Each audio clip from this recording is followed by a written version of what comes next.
is green. It's going out. And yep, there goes the chat.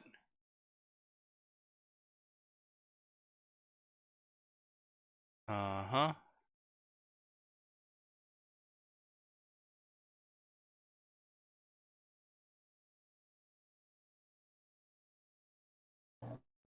And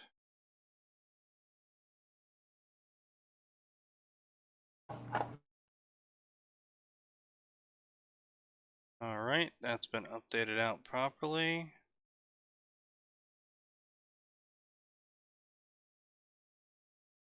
All right, yeah, we are online and good to go. Oh, sweet.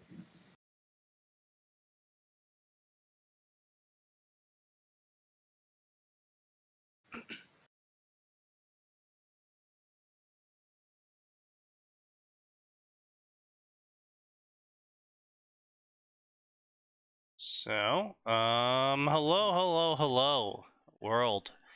We are 14 days unbanned, and this is the probably incorrect politcast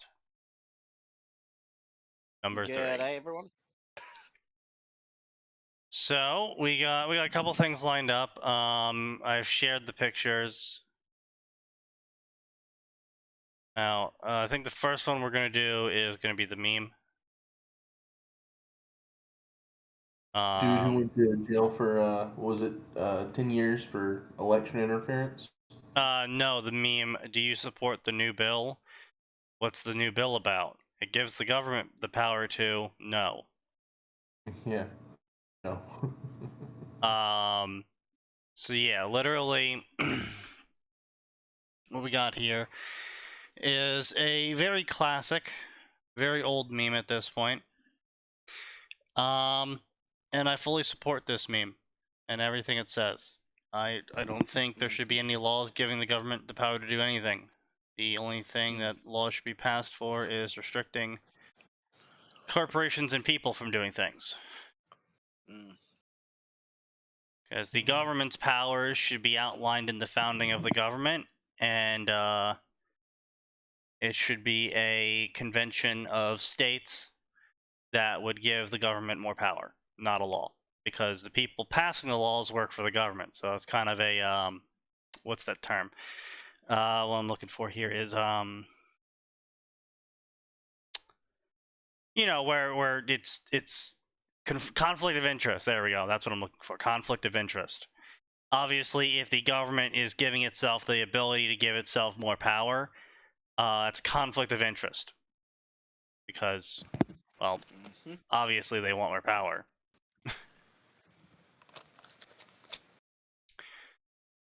But yeah, not much to say on that one. I just thought I would start the stream with that meme. But I would like to get Sign in here so we can talk about some of his topics pertaining to him. You said pretty much nothing's going on in Australia right now. Yeah, not really. A few dog attacks and then a tropical cyclone or two, but that's normal. Yeah.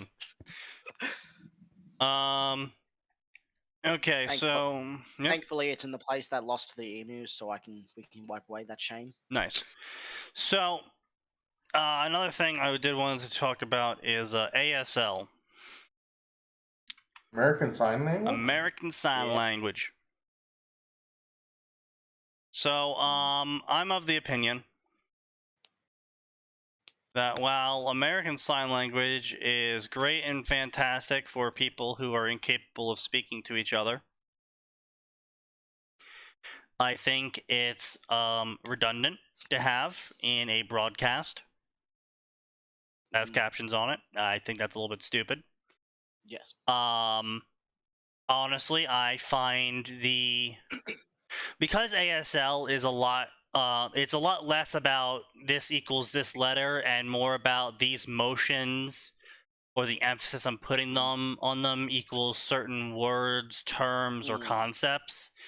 I find it to be clownish to have, next to someone giving a presentation, and then you have this like person doing like a fucking, full on clown act next to them to describe Yeah. to all one person who is deaf what's going on. Yeah. I I'm gonna be honest. The only sign language I know is how to sign "get the fuck out" from working in my dad's pub, and there were deaf, fucking customers who were being little shits. Oh well, that's That's the only. honestly That's the only thing I know. it's a very spicy opinion on mine. I think it's clownish. The deaf population is about as small as the other flavor of the month minority populations currently in circulation. It's absolutely absurd. I mean, on top of that, you also have French Canadian sign language, you also have Canadian sign language, you also have Quebecian sign language, and you have maritime There's sign language and South American Universal Sign Language. Yeah, you just have so Isn't many there an versions of army? sign Isn't language. there also a specific army sign language as well, different to the marine ones? Yes, the Army has their own, the Marines have their own. But that makes more sense because when you have bombs going off all around you, you do need to make certain motions that everyone will just be able to understand. That makes sense. Plus, having different ones between your different military kind of makes sense in information, like what information way. keeping it InfoSec, yes. safe. Yeah, that's it. Sorry, Yeah. I couldn't think of the word. Yeah, no, it certainly. I mean, there is times and places where it's perfectly relevant and understandable, but I feel like a TV broadcast, where they can have captions. Yeah. That specifically they can even like, if the speaker's putting emphasis, have that word they're putting emphasis on in capitals. Yeah, so capitals or something. Literally, it's super easy, barely an inconvenience, and honestly, if you're deaf and you're trying to watch the TV and you refuse to use an audio implant, which I'm sorry, but a vast majority of deaf people can use audio implants. They just don't. Or even just closed captions or captions itself. Yeah, it's like I'm sorry, but this is a ridiculous position that, and I feel like I can hold this opinion of mine because my tax dollars are paying for these people. Yeah. What? Oh, were you trying to say something, Alvor? Yeah, I'm okay if it's just with like government stuff because I feel like that's fair enough. Again, but it's like my tax dollars are being paid to pander to an extreme minority of people who already have abilities to watch the broadcast in ways that are completely legible to them. And completely free as well. And on top of this as well, you got to keep in mind that there's pretty much no speech that's being ad-libbed. I mean, maybe a Trump speech is, and so maybe you do need the clown next to him to, tell people what he's saying. But pretty much everything's going to be pre-written, so why are the captions not viable? The only reason for them to be having the sign language at like the translator at all is if for some reason there's deaf people going in person to see the speech. I mean, I guess, but that's again, I don't know. I feel like that's isn't there audio implants still even for that they can well, use? I mean, when I say audio implants, I mean those little receivers they put in their ears, and the sometimes it's surgery, sometimes it's just a thing you hook on your ear. Yeah, the hearing aids. Yeah. So you say something, Orf? Yeah, I first of all, I thought I was talking, but I realized that I you were had muted. The microphone. I had the input set to the wrong microphone. Oh, okay. So you were muted in a different way. Got it. Yes. No. So I was gonna say though that but if they use the implants, then they remove their identity as deaf people because that's extremely important. Yeah, that's why I couldn't give a fuck. Again, yeah. So native signers in 2006 was not even 1 million people in the U.S. So we're not even at 1 in 300. We're not even at the 1 in 300 mark for native signers of ASL. So we're talking a fraction of a percentage of people that even know this language, let alone need it. If you It's that there's there's about double the native signers as there are the other flavor of the month minority group. Oh yeah, certainly there is, but I mean at the end of the day, it's so extremely it would be the equivalent of them including some sort of like system for blind people to watch TV. Like I mean, I think it's the thing. It's like called like audio captions or something like that. It's like instead of closed captions, it's like audio captions where it like reads out what's happening on the screen or some shit. Yep. It's like, okay, that's great and all. I fully support there being programs for this. I think that's great, fantastic. I don't want to be paying for them. No. And it's like it would be like having a code talker next to everyone speaking in Navajo. So for all 10 people that speak that language, it's like great, fantastic. I'm so glad we're paying this person $140K a year out of my tax money. So, a minority of a minority of a minority can understand a language they probably don't need assistance understanding.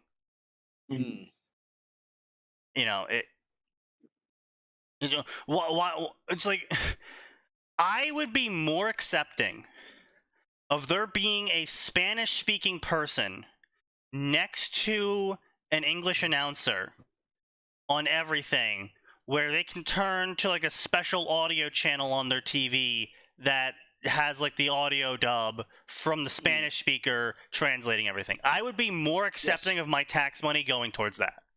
That's because they are actually less of a minority than deaf people who only speak Spanish and not English. Exactly. I mean, I still think if you're in America, you should be speaking English, but 100%. That's neither here nor there for that. Like we're talking about a larger percentage of people that would be more affected by this. Yes. Well, the thing is, though, with like if it was Spanish, there are entire channels dedicated to Spanish broadcasting. In the United States, where that is a thing, but it doesn't happen on the English-speaking channels. Right, but that's what I'm saying though, is I would be more accepting of them having a Spanish translator next to the guy than I would of a ASL person who again looks like a fucking clown with half the shit they do. And I specifically remember back during the Trump administration, they had this one ASL interpreter who was literally acting like a fucking jester next to the Trump appointed speaker for these briefings. And the news was like, oh my god, isn't this ASL person so funny? And oh man, they make him look like a total like joke by their emotions, and they totally stole the show. And it's just like, this is the sort of shit that I'm not interested in, and it shouldn't be my fucking tax money going towards it. No. But I mean, yeah, it's as someone who worked in the government at one point in time, we had to deal occasionally with touch tone callers who would use this like video translation software where they would sign at the camera, and then the camera would run that through like a database, and then that would translate to machine audio so we could interact. And then they would have like on their end they would have like an on-screen thing of anything I said to get translated into ASL. It was really fucking dumb. Only one person ever used it for the entire year I worked there. I was the only person that ever had that person call in. So quite literally, of the several thousand calls we had that year, one person used that service, but we were still paying like $200, probably some $1,000 or more, probably, to have this service maintained. And then it's just like, So damn. one fucking person used it. Great, fantastic. We no, don't get me wrong. We did have several deaf callers who did call in, but they would just, you have someone translate for them, or they would do some. They would sign something at the interpreter. The interpreter would be like, "All right, this is what they said." I would go, "Okay, great. Can you ask them these questions?" They would go, "Okay." Give them 10, 15 minutes to translate. They would respond. They would come back to me. Was it annoying? Yes. Was it far more acceptable? Yes. Yeah. It's obnoxious. I hate the community. I don't hate the people. Want to make this clear. I don't hate the people. I hate the community. The community around it is extremely obnoxious. Say whatever you will about the modern flavor of the month communities, but the deaf community has been leading the charge in the most obnoxious award for about 30 plus years running. I think one of the things is one of the issues that comes about is that because, specifically in America, because the Americans with Disability Act is so vacuous, Yeah. and it's so easy to file a lawsuit under the Americans with Disabilities Act. That's one of the reasons that a lot of this stuff happens. Like one of the things is any elevator that was made after the 70s, that after 1971, I think, if you hit the door close button, it doesn't actually do anything. Oh, yeah. Yep. Because there was a lawsuit under the American with Disabilities Act that it might be used to discriminate against people that were handicapped. Specifically that it might be, not that it actually was. Yeah. But they didn't remove the button because, that would make it obvious. Yeah. Yeah, that would make it obvious. So they just were like, okay, it doesn't do anything now. People can still hit it if they want to, but it's not actually going to do anything.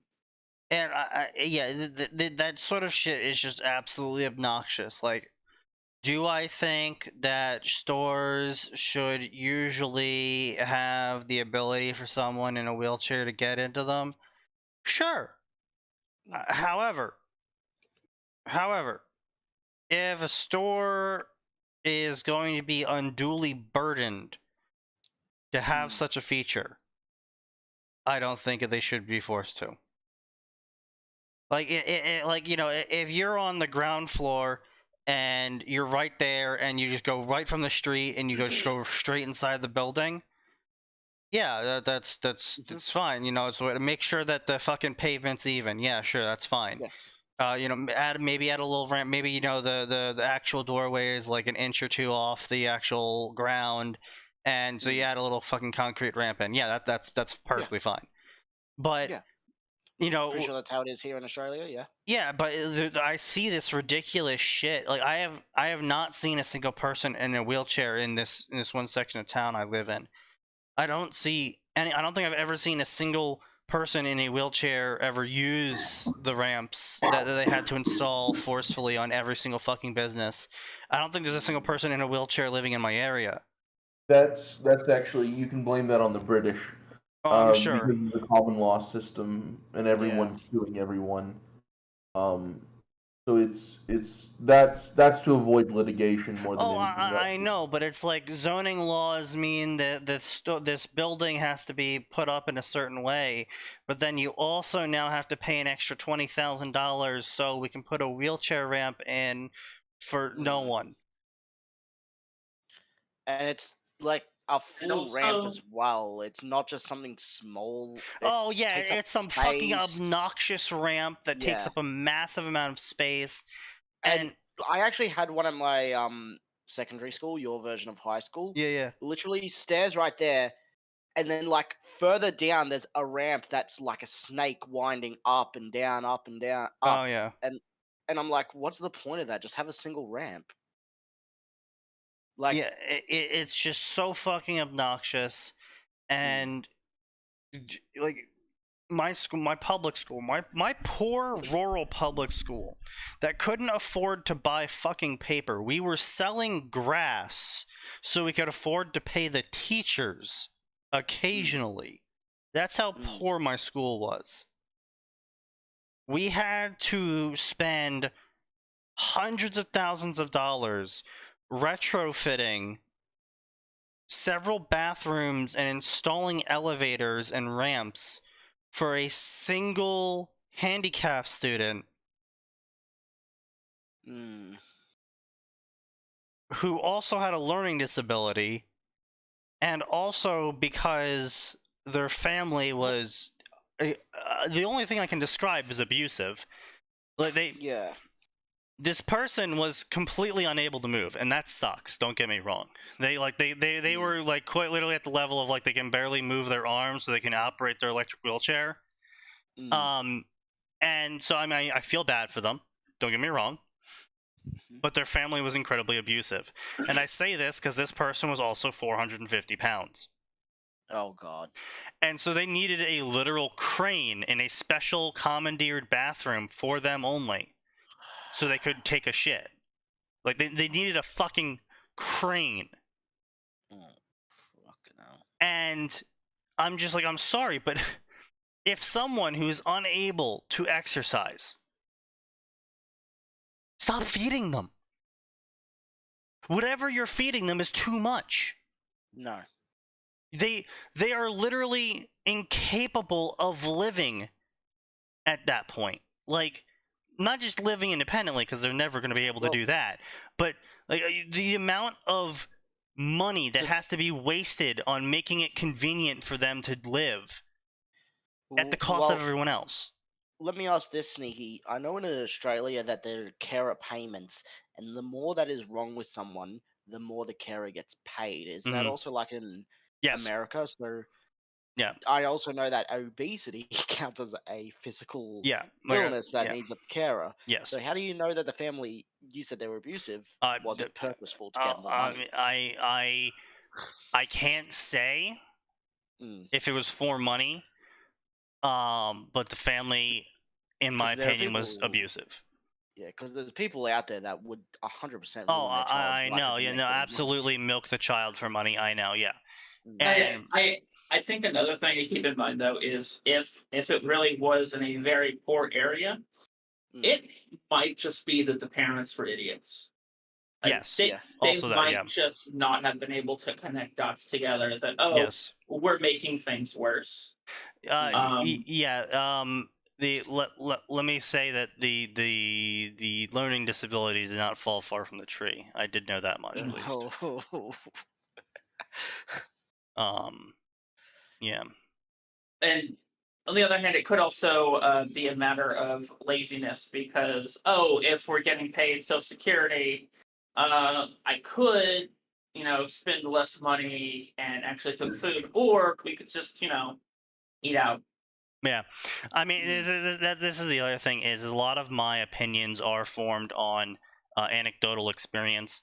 As we did have a single deaf person in school, and we had a single wheelchair bound person in school, and the deaf person was an absolute asshole.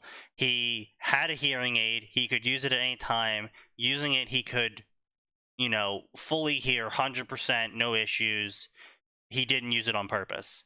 And not only did he not use it on purpose, he also could speak complete English fluently, no problem.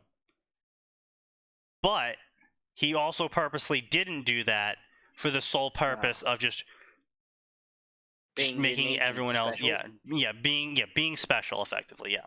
I would say being deaf and being an asshole aren't necessarily causative, even if they are correlated. Yes, I'm aware. Like I said, my opinions are highly based on personal experience.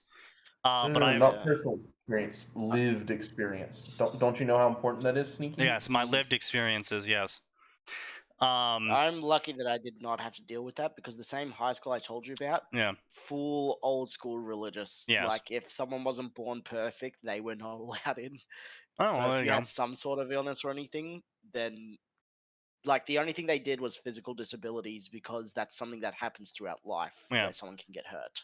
That's why that ramp was installed. Yeah. But after that, nothing.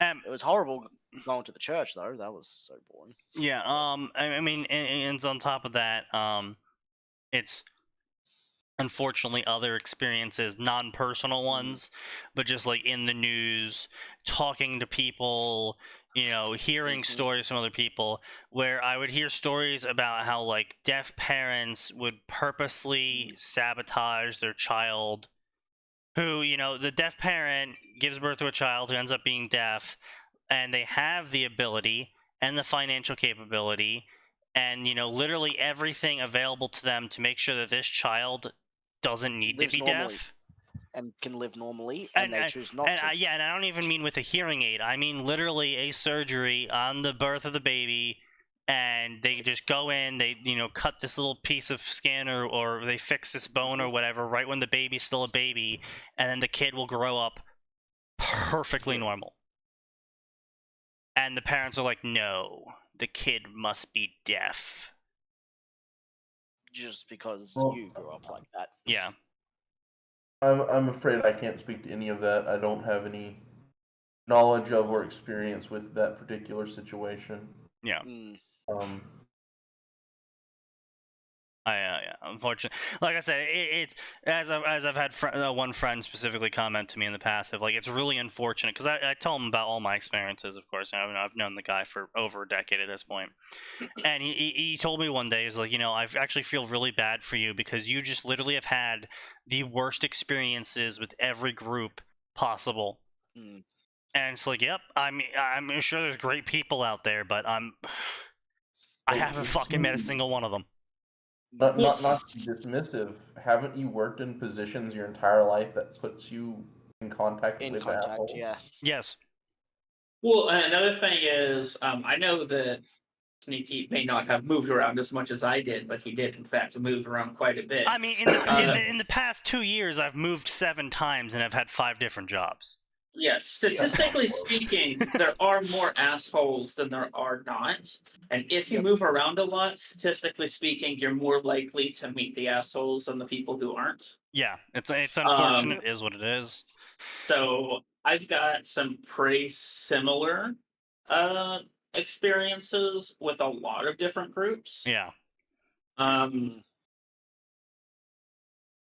But that's just kind of how it is when you move around. And and don't get me wrong, I'm not some sort of person that's like, oh well, my lived experience equals reality, and I fully acknowledge that my personal experiences are personal experiences and are not a total representation of the community. But if you keep reaching into the same bag and you keep pulling out rotten apples, eventually you kind of just accept that everything in the bag is rotten apples.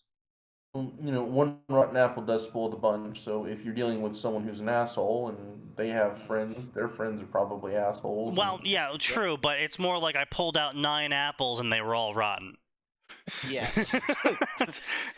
And this was out of a pack of 10. Yeah, and I'm going for the 10th apple now, and I'm just like, well, it's probably rotten too. Yeah. I mean, you never know. I never know, but unfortunately, I keep pulling apples and they keep turning up rotten. But yeah, so that's just my 20 cents, I suppose, on that one. Unfortunately, I was trying to buy time for Sign to show up, but I guess that isn't happening, so I guess we'll just have to rely on the other 2 authors of this group here to talk about our next picture. You can all find this in the materials I've distributed. This is the What Too Little Media Literacy Does to Motherfucker.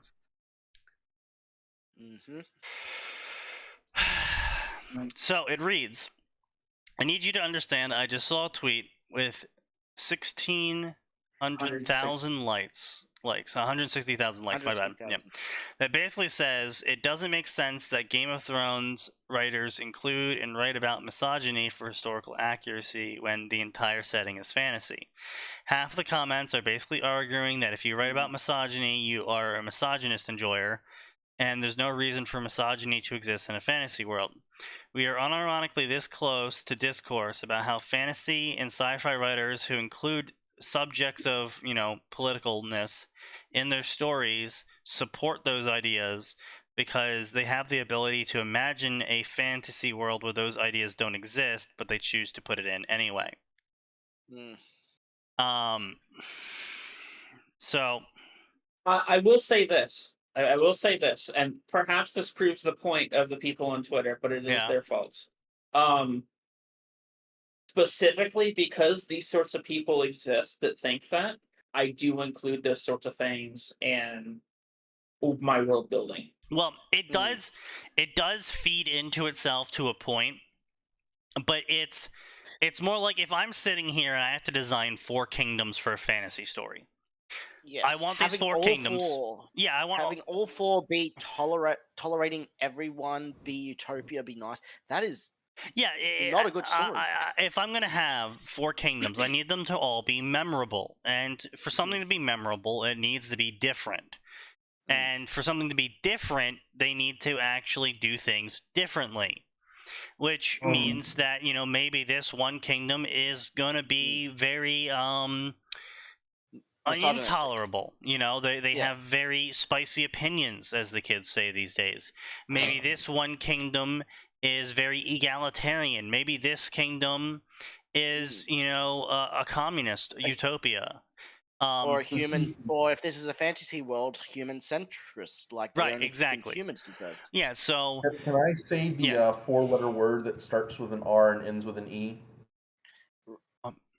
Or would that get you banned on Twitch? Starts with an R and ends with an E. Wait, 4-letter. Can you? Is it a sex crime?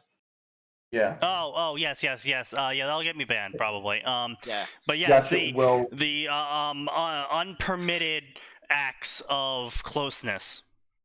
Well, literally, legally, unlawful carnal knowledge of a woman was a crime. Yes. But no. That specific act and plunder were referred to as the sport of war. Yes. And so, what we consider misogyny is not modern misogyny or even ideological. It's fundamentally a cultural and environmental view that does not consider certain acts, beliefs, and practices the same way we would. Well, so to create a family, a family-friendly fantasy world that is at worst PG-13 by modern standards, and to have only evildoers express what would be considered negative views in modern times. Yes. Is not only disingenuous, but it's just incorrect. Well, I mean, you can get away with it to a certain point. Pokemon's a good example of this. The bad guys, what's the bad thing they do? They steal. And you know what other bad things they do? They sometimes don't ask for consent when they do actions on other people or creatures. Like trapping them in a hole without consent. Yeah. So or the world without consent by accident. Yeah, it's very PG, but Pokemon, for example, gets away with keeping it at that level by the sheer simplicity of not telling anyone anything about the world at all. Yes. We don't hear about how the Pokemon government works. We don't hear about how the Pokemon economy works. We don't hear about how Pokemon culture works besides, people go out, they talk to these Pokemon, sometimes they get into fights with them, and then sometimes that Pokemon ends up becoming a sort of semi-battle slave, but actually they kind of really like it because the Pokemon do want to get stronger, and, stronger equals, getting a mate, because quite literally Charizard Valley, is the strongest gets the banks. Yeah. Plus, also that getting stronger is basically nearly every Pokemon's instinct. Well, I mean, yes, but I mean, you can say it's an instinct specifically because it would attract mates, but like Pokemon doesn't world build, especially the anime. We don't even know how someone would become a champion in the anime. We know there's a tournament once you get all 8 badges, but no one knows what happens after that. We don't even know what a gym leader does in the Pokemon anime beyond the fact that they show up and Ash beats them. I think that the issue here is that trying to convince any writer, especially a fantasy writer, to not world build like an autist and then exposit all over the page is an impossible task. Oh, well, no, like you said, you certainly can. Again, Pokemon's a good example of this. Harry Potter is another good example of this, where... But you also need something to hook readers or watchers or anything bad things happening hooks people in. So that they don't care about the lack of world building. Right, exactly. And so why is Voldemort bad? He kills people. Killing people's bad, so Voldemort's bad. Very easy. What other things does Voldemort do? Well, he was kind of racist, except we never really talked about him doing any racist things besides the killing people thing. And that he was racist against people that were basically the exact same as him, except weaker. Yeah, so it wasn't really racism. They kind of just called it racism, and they never really showed him being racist. They just said, well, yeah, he's racist, but look how many people he kills. He's a bad guy because he kills people. And it's like, all right, that's fair enough. It's funny that was one of the leading causes of, like, Death Eaters being bad, and we saw, two people being bad, two people being racist, one of them Draco. Or 3 or something. Well, the thing is, I don't think in the books or the movies, Tom actually ever does anything that is racist. That's my point.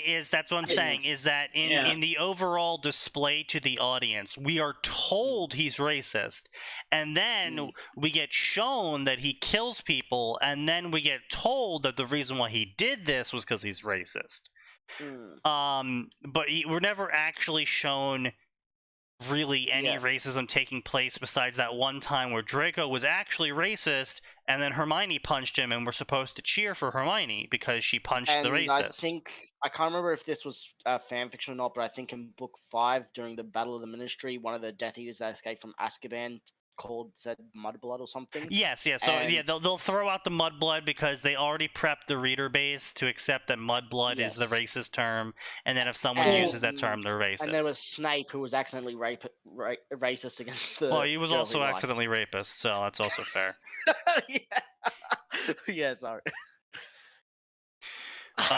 But yes,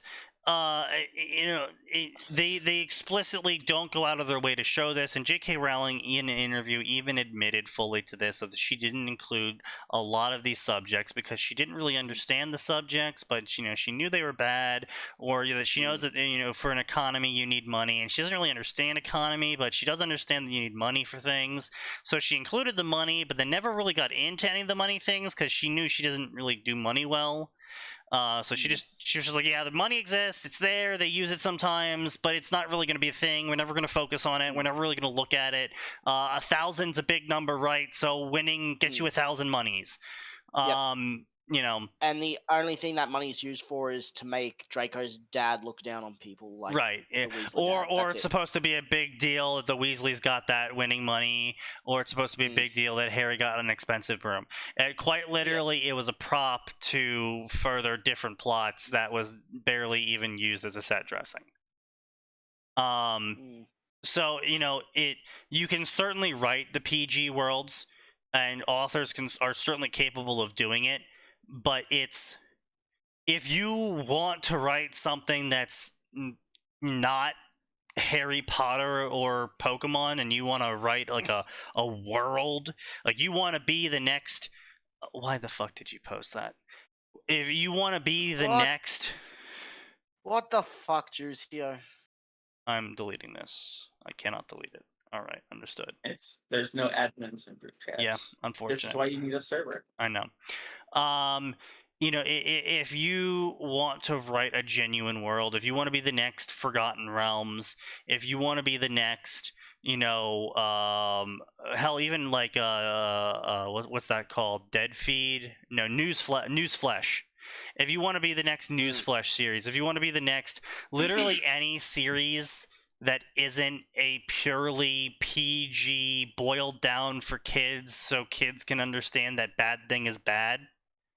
I'm sorry, but you're gonna have people being definitions of racist. You're gonna have people being definitions of misogynist and misandrist, and they're gonna be oppressive and cruel because turns out that people are oppressive and cruel. And it turns out that rich people, yeah, they are kind of dicks to the poor people. And it turns out that, if you want to have a bad guy who wants to take over the world by killing everyone who disagrees with him, he's probably going to say some naughty words, and he might even be racist to someone. Yeah. So including that in your story does not make you racist. Like, I'm sorry, but I just cannot comprehend that. Like, this is also coming from the same people who look at D&D, who look at orcs in D&D and go, "This is clearly a metaphor for black people," and it's like, no one looked at orcs and said, clearly black people besides you. Yeah. So, yes, media literacy is absolutely fucking dead. It's shit I've been talking about in fan fiction since before 2010 now. Holy shit. But I've said this for a very long time, is that, and I make reference to the fact that all three of us are writers here besides Kaz. I have written a single crackfic. Okay. It's really bad, but I've written. But I'm sure the three of us, besides Kaz, can at least attest to having media illiterate people in our comment sections, whether that's reviews or the forum posts or whatever, who just make the most absurd claims or suggestions and just don't understand the most fundamental anything. To be fair, I'm not even a writer, but even I've seen that fucking shit. No, I had exactly that situation happen less than a week ago. Oh yeah. I'll explain it after Orf goes, but Orf, you were saying? Yeah, no, I think one of the best examples I've ever seen of this is I have had people. I had a character make a comment, very very derogatory comment towards another towards another family within the setting, and the response of the reviewer was to think that I was using the character as my own mouthpiece, rather than the character has their own thoughts on other aspects of the world because they've been alive for over a century, and they don't like everyone because you get cynical when you've been alive that long. Yeah. Because if a character is saying anything negative about anyone, then clearly the author is just trying to bash a particular faction. It's like, I'm sorry, but you just talk to an old person. Doesn't matter who. Just talk to an old person. I'm sure if you talk to them for long enough, they'll start talking about the group that they dislike. Oh, yes. Yeah, for sure. There is a reason why I'm like, my grandma was the one who taught me my first slur. Yes, it wasn't in English, but it was still a slur. Yeah. So you're saying Alvor? I'm pulling up the review now. Okay. They say, all right, this is so utterly stupid that I don't even know how to start. And this is with an anonymous account, of course. Of course. Hello, I make a vial that can heal. Let's sell them at where my father works while not using any mask. Oh yeah, that will end up great. So this is a story where Taylor has alchemist powers. Right. And she can create almost, but not quite healing potions. Right. And more like she knows more like regeneration than healing. No, it is conceptual health. It'll deal with any direct injuries, and it will restore damage. To explain, she has no idea what the side effects are or how it deals with serious damage, and she's not willing to go find a homeless guy on the side of the street and dose him with it. So she and her father were attempting to figure out how they could test it with one of them slashing their own throat open. And they end up going to one of Danny's coworkers whose father is dying of extremely aggressive cancer. And so there's a whole scene where Taylor speaks with the old man while Danny speaks with the guy's son and the guy's wife. And she asks him, she tells him, I don't know what this will do exactly. I don't know how it'll react with the cancer. Are you sure you want to do this? And the guy's like, yeah, I'm dying anyway, and the chemo is just killing me faster. I won't survive the treatment, so it's a shot. And so it's like this long, well, I say long, it's like 2,000 words, but it explains exactly why they're testing this and why they're using someone who is in such a situation. And when he drinks it, it doesn't actually kill the cancer, but what it does is it restores the damage to his body, and it restores the damage caused by chemotherapy, giving him a shot at surviving. Right. Yeah.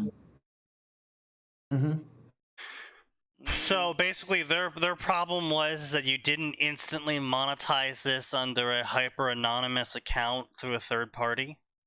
Yeah, which that's also another point in the story, was that they have no idea how medical tinker tech is dealt with legally, and do they have to get approval from the FDA and da da da da da.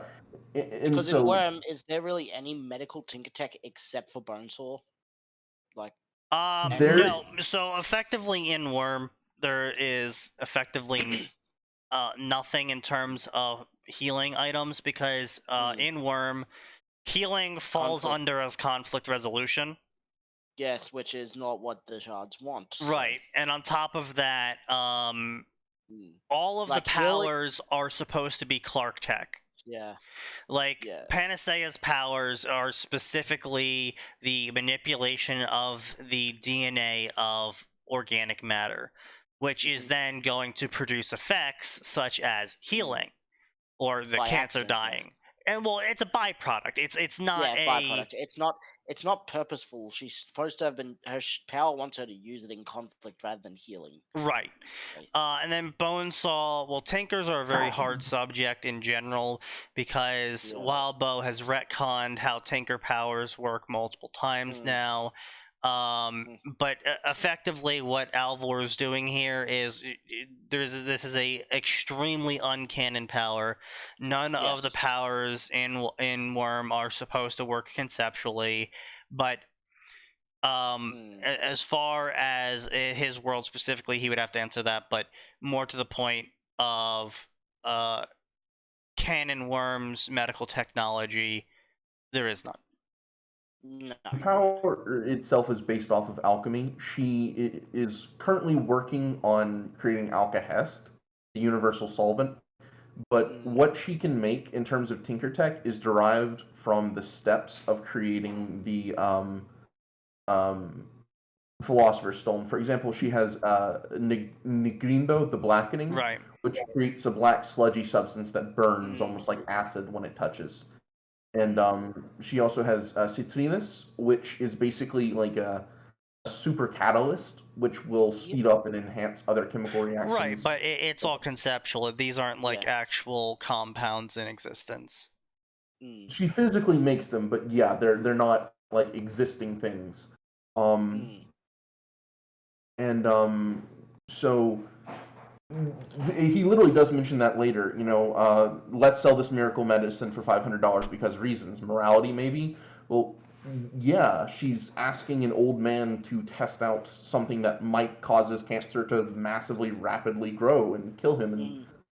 And that's the other thing is, you know, there's a lot of complications that can come out of magically healing someone conceptually. You know, if this is supposed to be a conceptual healing, that's a how about to put this?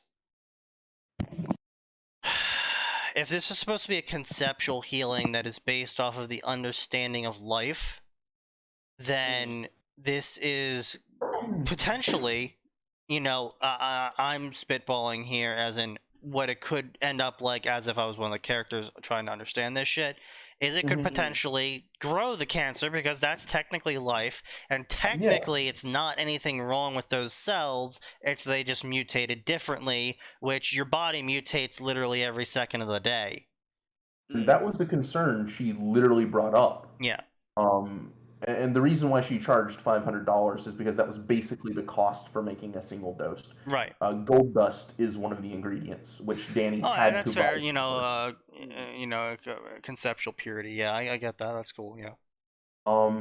Which is largely Taylor's main limit in terms of her power. She needs often very expensive reagents and she can't just If anything, I would say what an interesting thing you could do in the story is replacing gold dust with silver dust.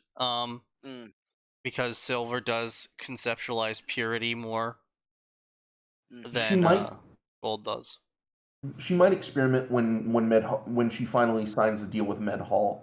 What basically happened is, don't I remember you talking about that? You talked about signing a deal with Medhall, and you were accused of being a Nazi. Oh yeah.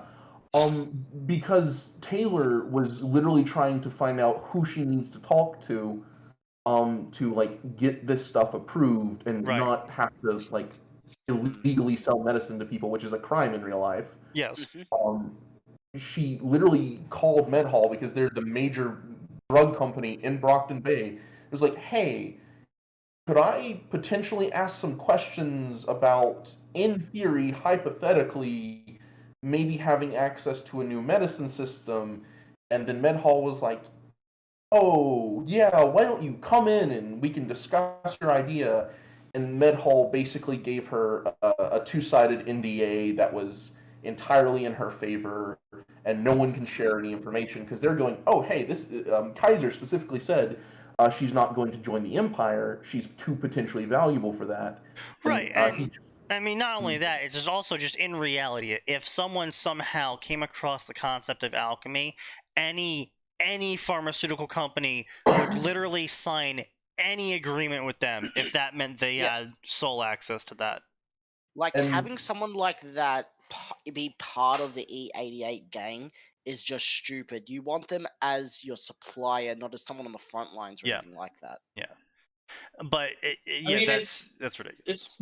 It's why you don't get your cooks to be distributors in drug empires. But it's funny that you bring this up, Alvor, because I actually also wrote a Worm story where the main character had alchemy-based powers. Right, the Little Alchemy one. I never did read that. I'm still on chapter 1. No, Little Alchemy is completely different. It's original fiction. That's not a Worm story. Yeah, it's original fiction. Sorry. I refuse to read or write Worm. Yeah. Completely understandable. The second I posted the first chapter of the Worm story, I was like, wait, why am I doing this? This means I would have to write Worm. And so I stopped. But my character, who was based off of me in my high school days, which, not the greatest period of my life, let me say. Yes, my character specifically was like, well, distributing drugs is illegal, and I'm never going to get approved by the government, and I don't want to be a thumb under anyone, so I'm just going to illegally distribute drugs, and fuck it, I'm just going to distribute everything, because I'm already doing illegal shit, might as well go the full way. There's no point in being legitimate at all. My character was planned to also gain Danny's trust and use Danny's connections to basically get the dock workers union to effectively be a gang for him.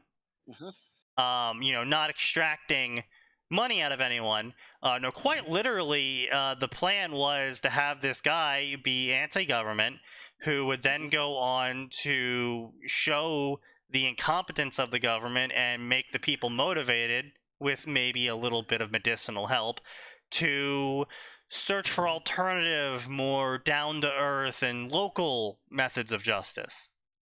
And so I ultimately, like I said, scrapped that story, but my idea to keep it out of the conceptual realm was more just using the shard as the alchemy catalyst, effectively, in that using advanced Clark tech in line with Worm, I was effectively transforming molecules of one substance to another using the catalytic effects of two substances reacting. I can definitely dig that. This was a commission, and the client. I completely understand. Like I said, I'm not gonna shit on you for not following Worm lore, because Worm lore's gay. Well, it's depressing, and that too. I will say this in Alvar's defense, at least he is one of the few, and I mean very, very few members of the minority of Worm writers that have actually read Worm. Yes, If I am to be if I'm to believe what I have heard. Anyways, I'm gonna have to go. Oh yes, it is true. But so see you, man. You guys have fun, I guess. We'll have a definition of the word enjoyment. We'll have something. Yes. You'll definitely have a time. Yeah, we'll have a time indeed. Yes. But to bring up more media illiteracy issues, I've had issues in the past with like another Taylor story where I completely sidestepped Worm by making it take place afterwards in a completely separate universe. We had several readers not understand why Taylor, who had no knowledge of the world she was now in, Warcraft, who had no knowledge of the magic system, who had no knowledge of the power structures, or who was actually the bad guy, or literally anything, why she kept just following the bad guy's orders. The bad guy who was a necromancer who raised her from the dead with necromancy powers, including mind control. Why would she ever keep following the orders of the bad guy? Well, yeah, because don't you know Taylor has to be queen of escalation, and she has to know everything. I know, right? So it hurts. But, we literally had moments where Taylor was like, okay, she's acknowledging that her thoughts are a little bit strange on this subject, and she's probably being mind controlled. However, even if she did break free of the mind control at the moment, and yes, this was Taylor basically doing a mind controlled cop out, but yes, they would just kill her. Yeah, well, not only that, it's like, oh, I'm being mind controlled. Also, I'm currently in the middle of an army of 10,000 soldiers, and I'm being surrounded by 100 soldiers who are hyper death kill knights raised from the dead and given superpowers. Mm-hmm. Even if I defect, they're just going to kill me. Yes. And this was post Golden Morning too, so this is not. This is not, I want to be a hero, Taylor. This is broken and... Now, to be fair, this was a Taylor that did still want to be a hero in the end. She basically viewed, this second life as another shot at being a hero once she realized, Yeah, well, she was like, I want to be a hero, but also my orders are orders. And what we ended up doing is she would get orders like repel the Alliance from landing on the beach. So she repelled the Alliance from landing on the beach by scaring them away, so they all left the beach. Yes, rather than killing them all. Yeah. So the readers who complained about shit like that were the ones who didn't like that Taylor was actually using her brain and not escalating everything. Effectively, yes. We had one reader who said that Taylor should have buried the children alive and then come back for them several days later once the army had moved on to rescue them. That's so stupid. That one is so stupid. Yeah. It's like, yeah. And, yes, Taylor has now finally reached the point where she's fully aware of the mind control, basically has just completely destroyed all of the mind control, is letting the mind control link linger still, because she doesn't want the big bads who she's currently, submerged in the territory of, to realize she's no longer under their control. But she's been this entire time been using the orders they've given her to follow the letter, but also at the same time sabotage. She was given an order to fortify her new castle that she acquired after genociding everyone, right? Yeah. And so she was like, okay, well, I need resources. And I was told to get these resources. So what I'll do is I'll just so happen to carve a massive back door into this impenetrable fortress, because I just need the resources. That's what I was told to do. Yep. Well, I think this circles back to the fact that, especially with the case of fanfiction, most people aren't here for a story; they're here for wish fulfillment. Yeah, I want to say you're wrong, and honestly, that doesn't even just apply to fanfiction. Most stories in general are a form of wish fulfillment. You want to see the hero, you want to see the hero's rise, you want to see the hero triumph over the bad guy. That in itself is your hero's journey is wish fulfillment in a certain fashion. But fan fiction, I believe that people have that critical flaw in that they have an idea of how the characters are supposed to act, and instead of following the story and adding on to the idea of the character. They continue to they like have the character in a fucking glass jar with the lid screwed on tight, and they're like, not despite anything that happens to the character in the story, they still have to act as I remember them acting, you know, in year 1 of Worm. You know. Yes. You know, most people gave up after the Undersiders arc. They never bothered reading through a little bit of her time in the Hordes. Yeah. While she was After Leviathan, yeah. or when after she. Pretty much post Leviathan, no one kept reading. So what they're not realizing is that this Taylor is 18 years old. She's had another 3 or 4 years of a lot of bullshit to go through.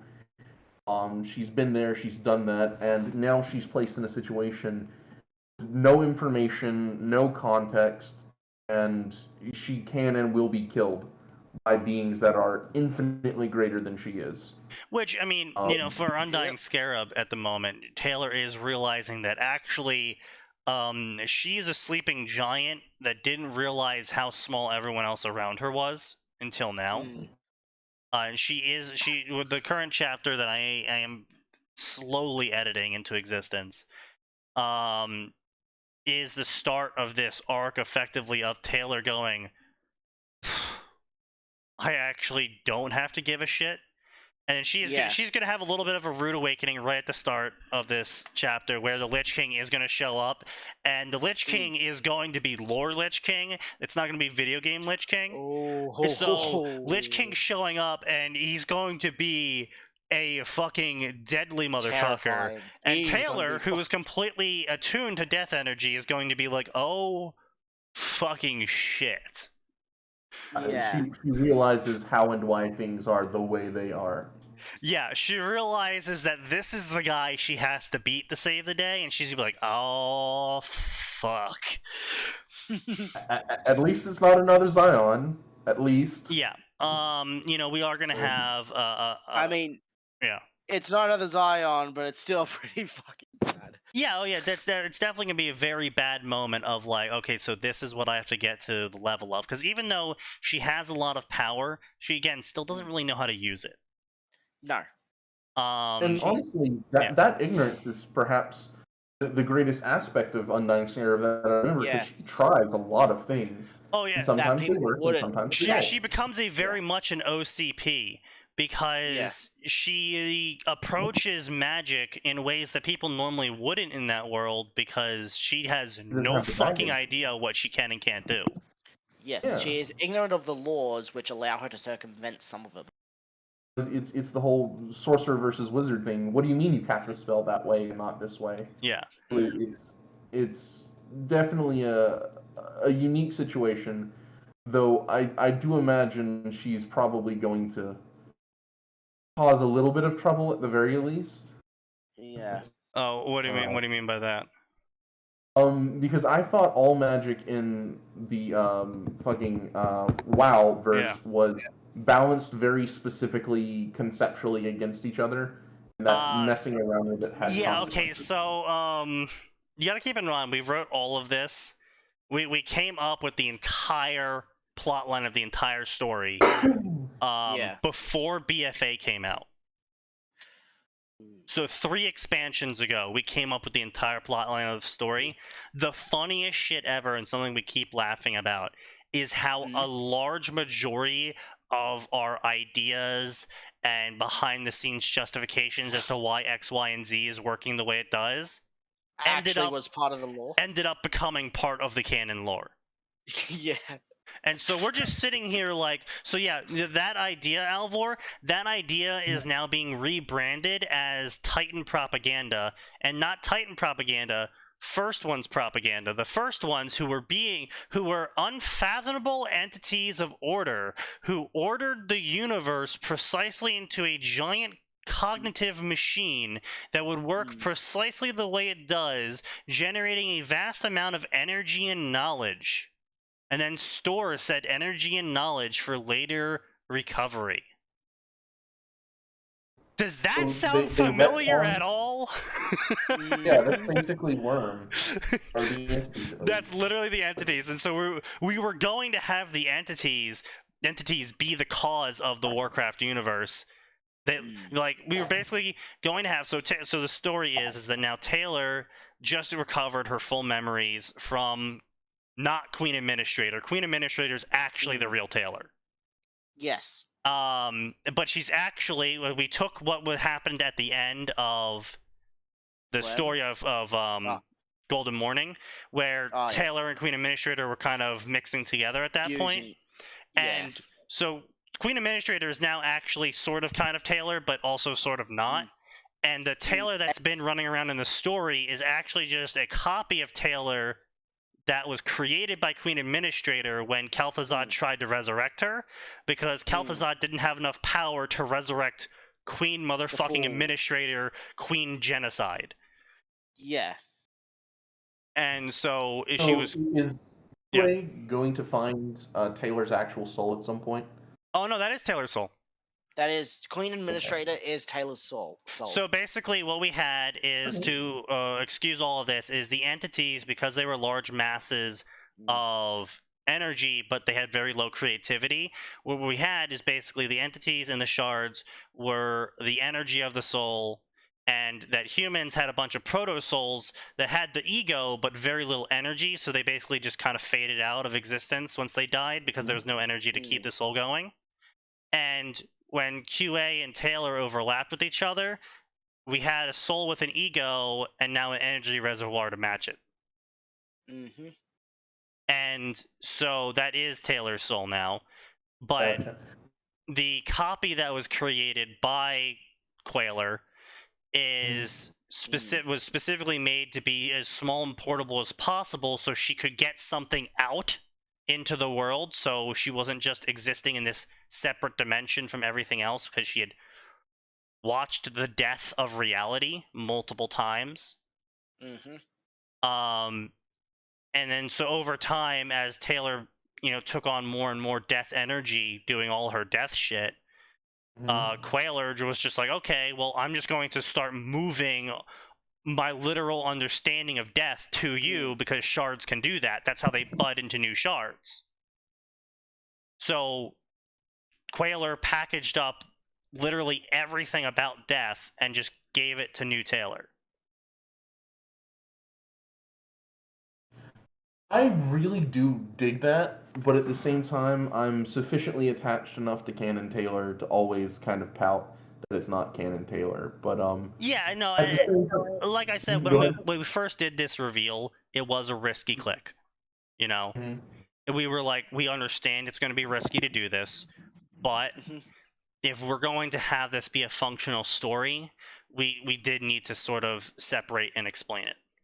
Actually, there are two things that's making me like that a lot more. If I remember correctly, Wildbogue said canonically souls don't exist in the Wormverse. Yeah. So, and then despite that, came up with the shard space crap. Oh, also, not only did it come up with shard space crap, fucking Fairy Queen was running around with souls, basically. But no, I actually, now that you say that, I like that a lot, because you're squaring circles and you're putting pieces together. And okay, you know what? Now that I've thought about it for a second, I like that a lot more. Yeah. But still, no. When you're speaking specifically about media literacy, World of Warcraft is absolutely insane. Because I remember playing like the OG Wrath of the Lich King expansion on like a school computer, because it was on the school computer, and I haven't touched it in years and years and years and years. But I do remember playing the original Warcraft games. Right, same. I grew up on them, Yeah, same. I didn't play the MMO, but I did remember the original Warcraft games. Yeah. The MMO was fun back in the day, so long as you had friends to play it. Oh, yeah, exactly, yeah. That's why I stopped. Like I said, I haven't played it in more than a decade, probably. I literally stopped at the start of Canada. I grew up without internet, so for me, I got the Warcraft games off a USB off a friend, and so that's why I could only play those. That's fair, yeah. That's cool. Dude, that's great. You that's gotta do what you gotta do, man.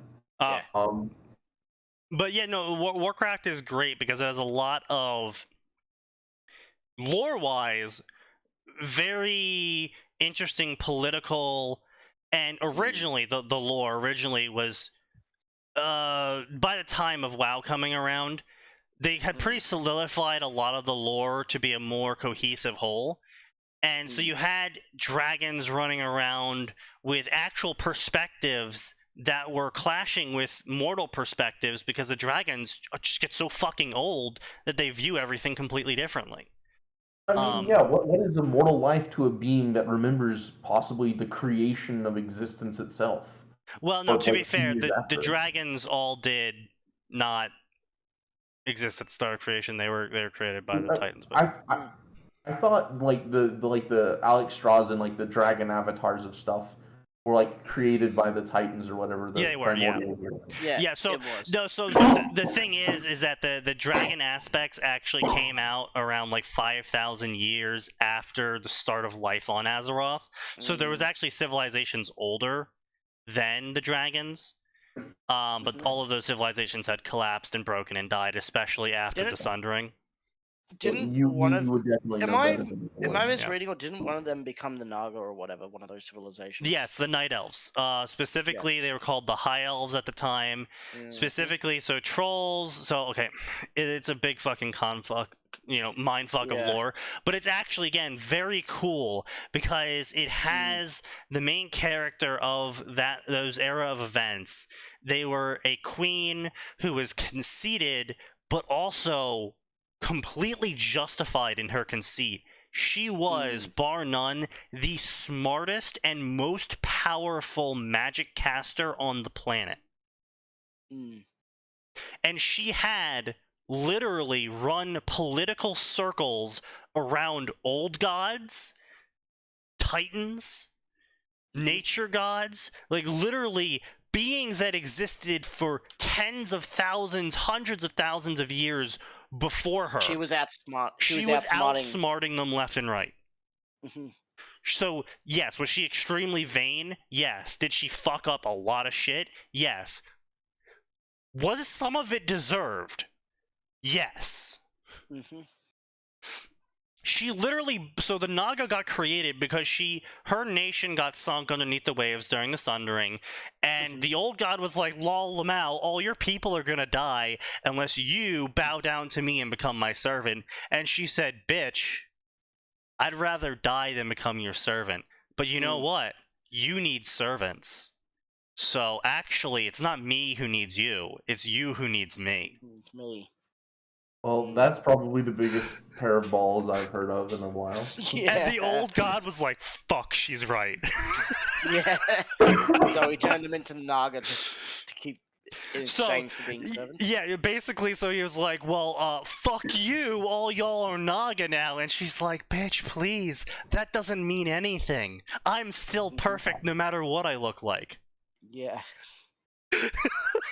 That is much better than what they're trying to do with Sylvanas.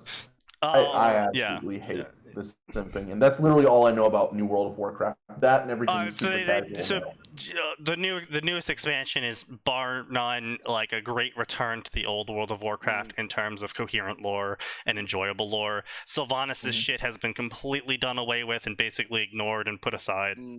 It's massive improvement, but there's a lot of political ideology going around. There's a lot of media literacy required to truly enjoy World of Warcraft, like Alex Strauss being captured by orcs in the Second War and brutally bred. Yes. And, had to watch as her children were effectively physically brainwashed. And I don't mean with magic. I mean by beating the shit out of the kids until they obeyed. And turned into soldiers of war for the Horde to kill the races that she was sworn to protect. And how ultimately, in the end, she was able to look past her hatred for a majority of the orcs. Now, don't get me wrong. She fucking hunted down and killed every last orc part of the clan that captured her. Yes. But there were reasons why the orcs were hated by literally everyone. Yes, but she was able to ultimately look past that and realize that the orcs were trying to change and was able to accept that they were trying to change and was willing to give them another chance, despite what they did to her as a species. because she knew that she had to look beyond her own personal desires. Mm. And so that's cool. But the media illiterate, well, you're justifying rape? No.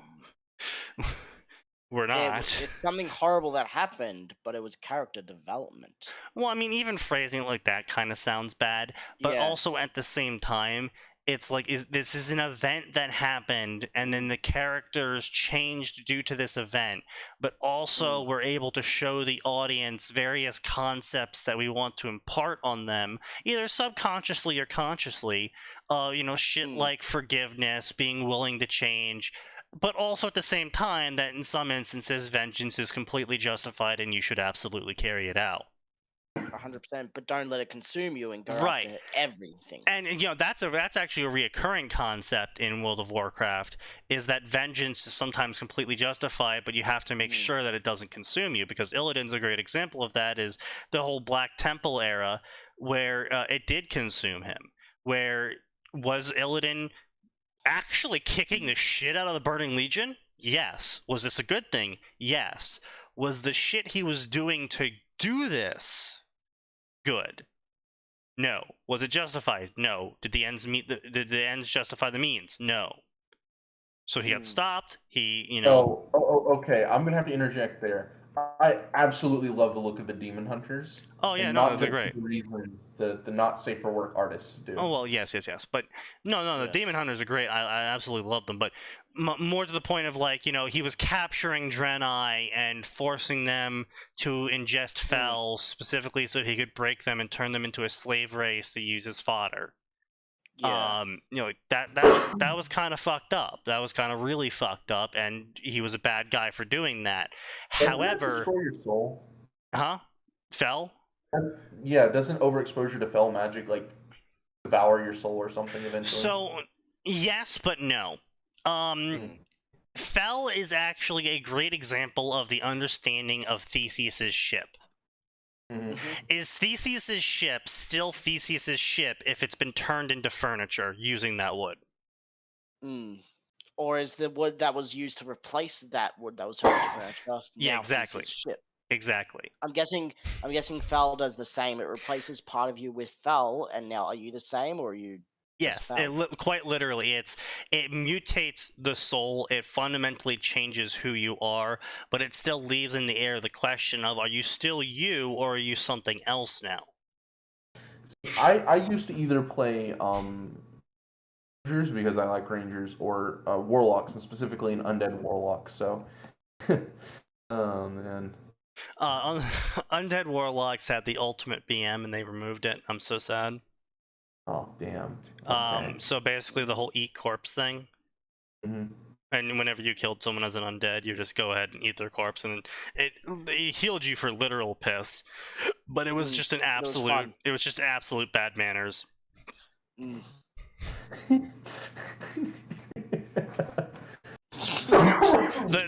There's quite literally no benefit to eating someone's corpse besides just the style on them.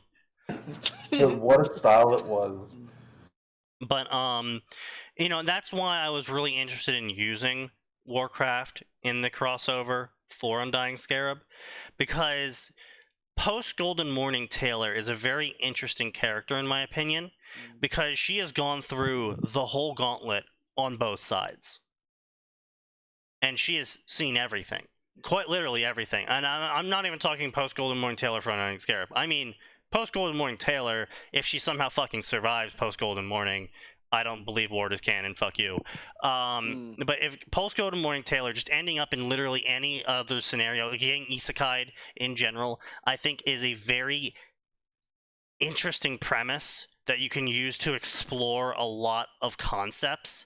Because this is someone who was a villain, justifiably, who was a warlord, justifiably, who had to deal with good and bad people on both sides, who had to make hard choices about friends versus morality and ethics, who had to make choices.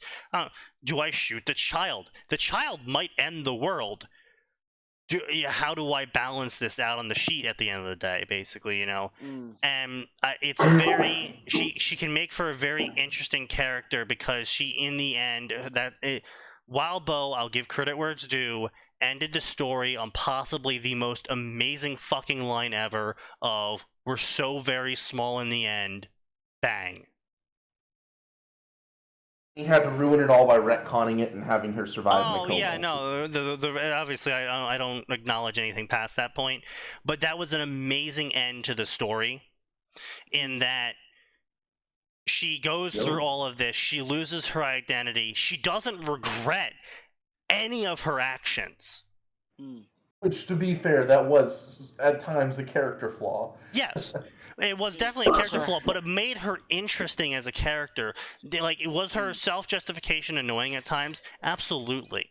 But as a character, it made her very interesting, because at the end, she has lost everything.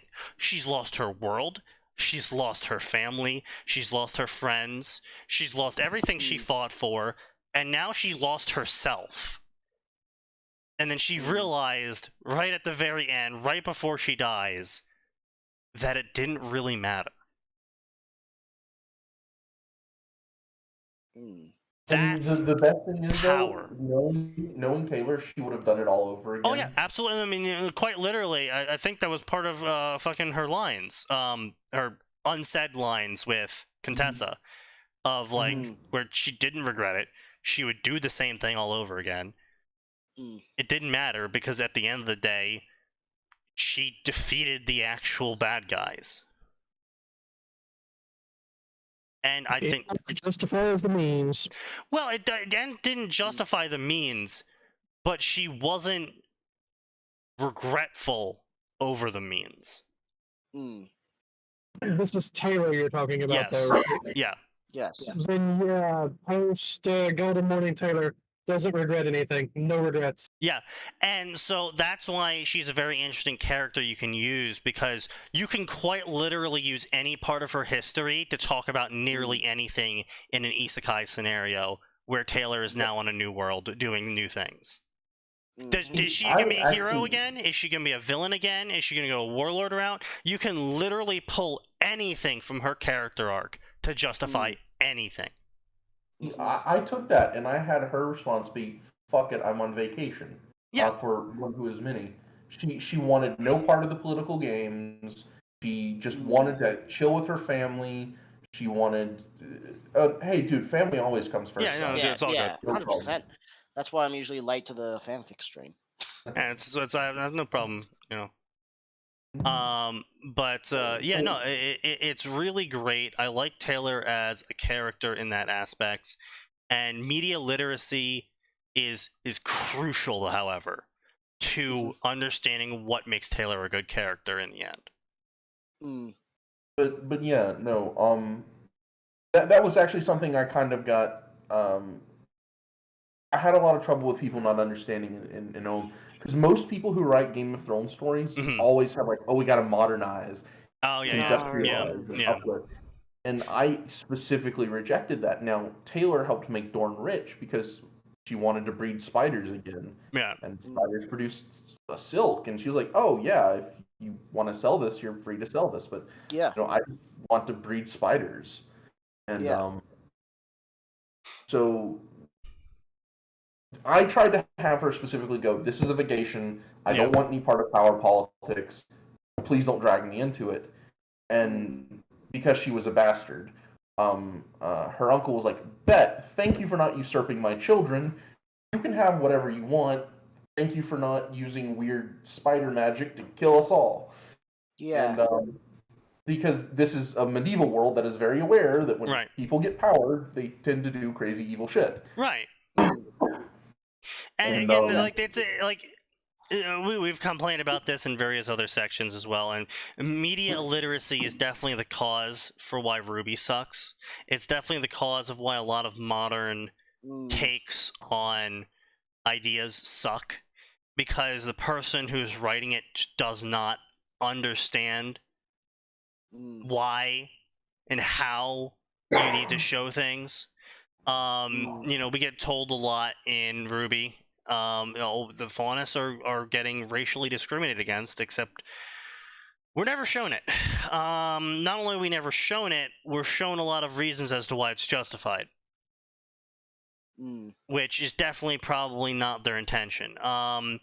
We're shown that, we're told that Ozpin, the main hyper good guy who is supposed to be the leader of all the good guys of all that have ever good guyed, is supposed to be the good guy, but all we're ever shown is him being a manipulative piece of shit who put children on the line for no other reason than he was bored and apathetic to his goal.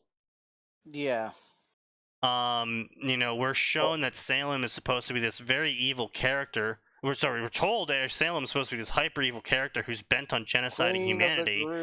But then we're shown that she actively could tell the Grimm to go fuck up an entire town, and it would work, hands down. There's nothing the town could ever do about it. So she could have wiped humanity out long ago if that was her actual intention, but she didn't. Also, there's the fact that she's a ridiculously sympathetic character, and Ozpin is kind of a shit. Yeah, exactly. And so, honestly, I think Adam Torres. Yeah, Adam. Yeah, I feel like that Salem isn't against humanity itself, but after so long, it's Ozpin or Ozma that she wants to get. Well, no, she actually, so we were told in her backstory that her original intention was to turn current humanity into either a slave caste or an exterminated caste, because she wanted to replace humanity with a magic-using humanity, because her and Ozpin's children could fully use magic again.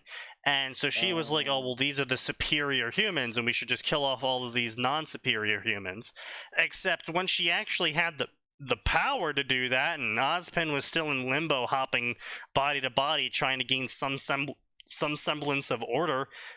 She just didn't. She just kind of sat there and was like, "Yeah, I'll play this stupid little chess game with Ozpin instead."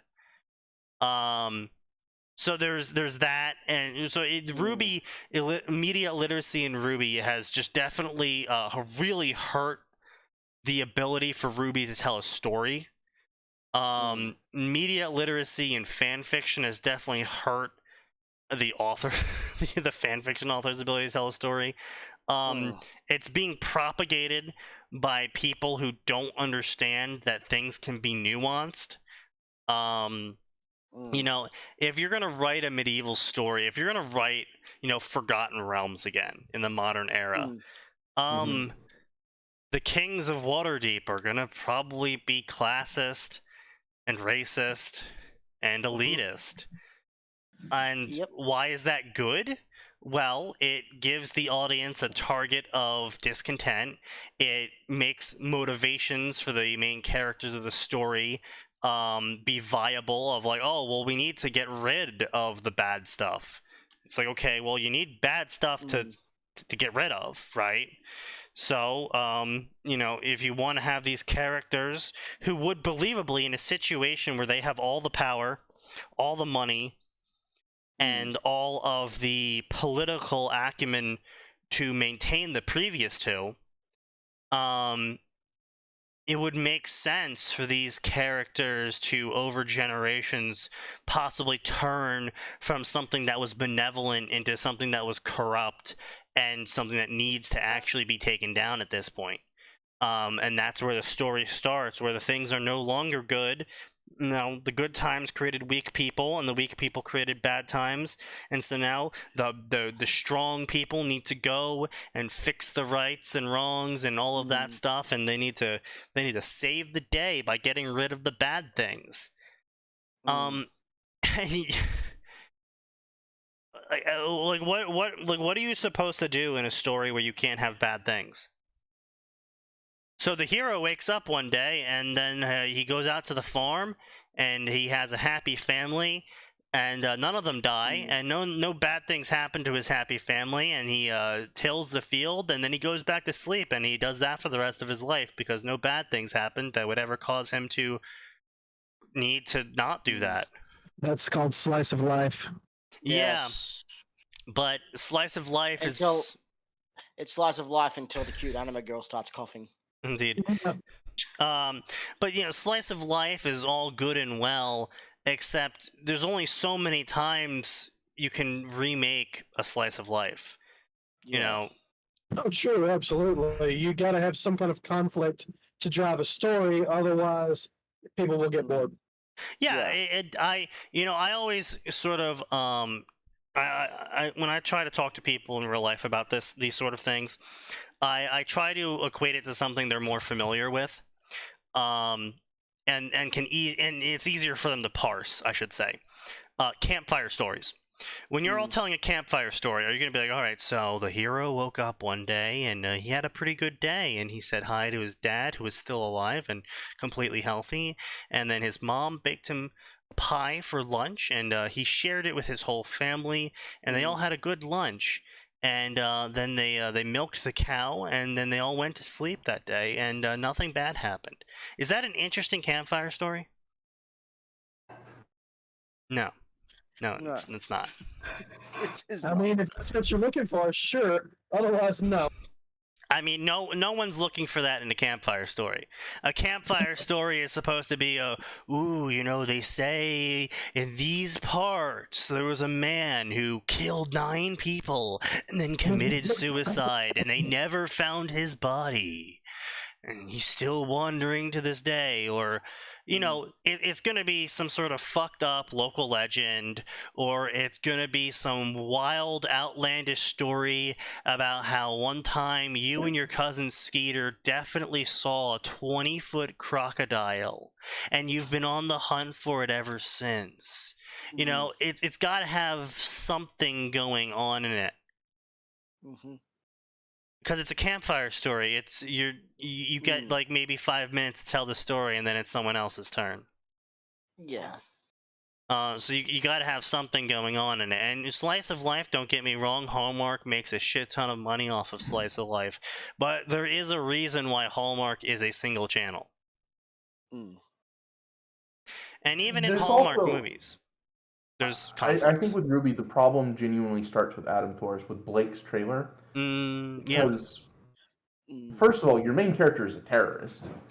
But we see Adam ripping through a train's robotic security. Yes. But we don't actually see him kill anyone. Yes. But at the same time, he does want to blow up a train.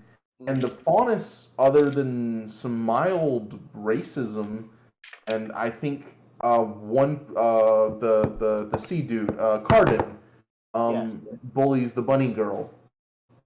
And other than literally one dude who is an absolute asshole to everyone else around him, no one sees that. I said that before, is that Cardin being racist is severely undermined by him being an asshole to everyone.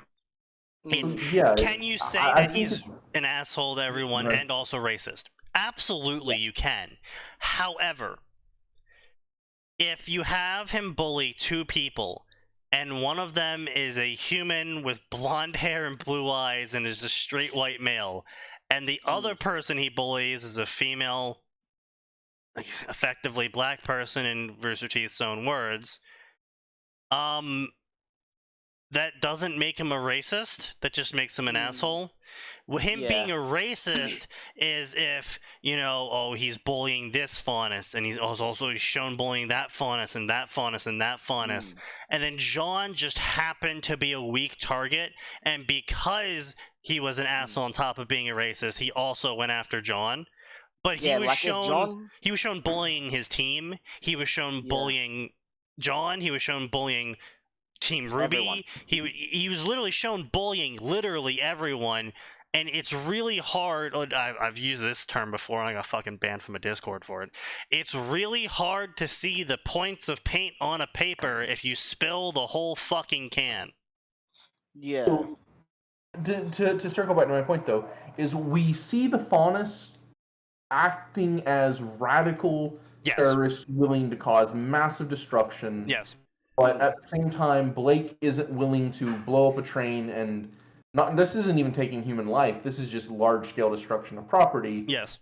And then at the same time, there's enough faunus that something like the White Fang exists, but the closest we see to actual discrimination is one dude who bullies one girl Well, for no, being we fat. also see the criminal call them animals once. The criminal being racist proves that people are racist to faunus. To be fair, though, the criminal also was kind of derogatory to everyone, so... Yeah, again, this comes in with the problem of media illiteracy on the writer's part, where they're trying to show that people are being racist to faunus, but what they end racism up isn't allowed. showing is that the character's just a prick.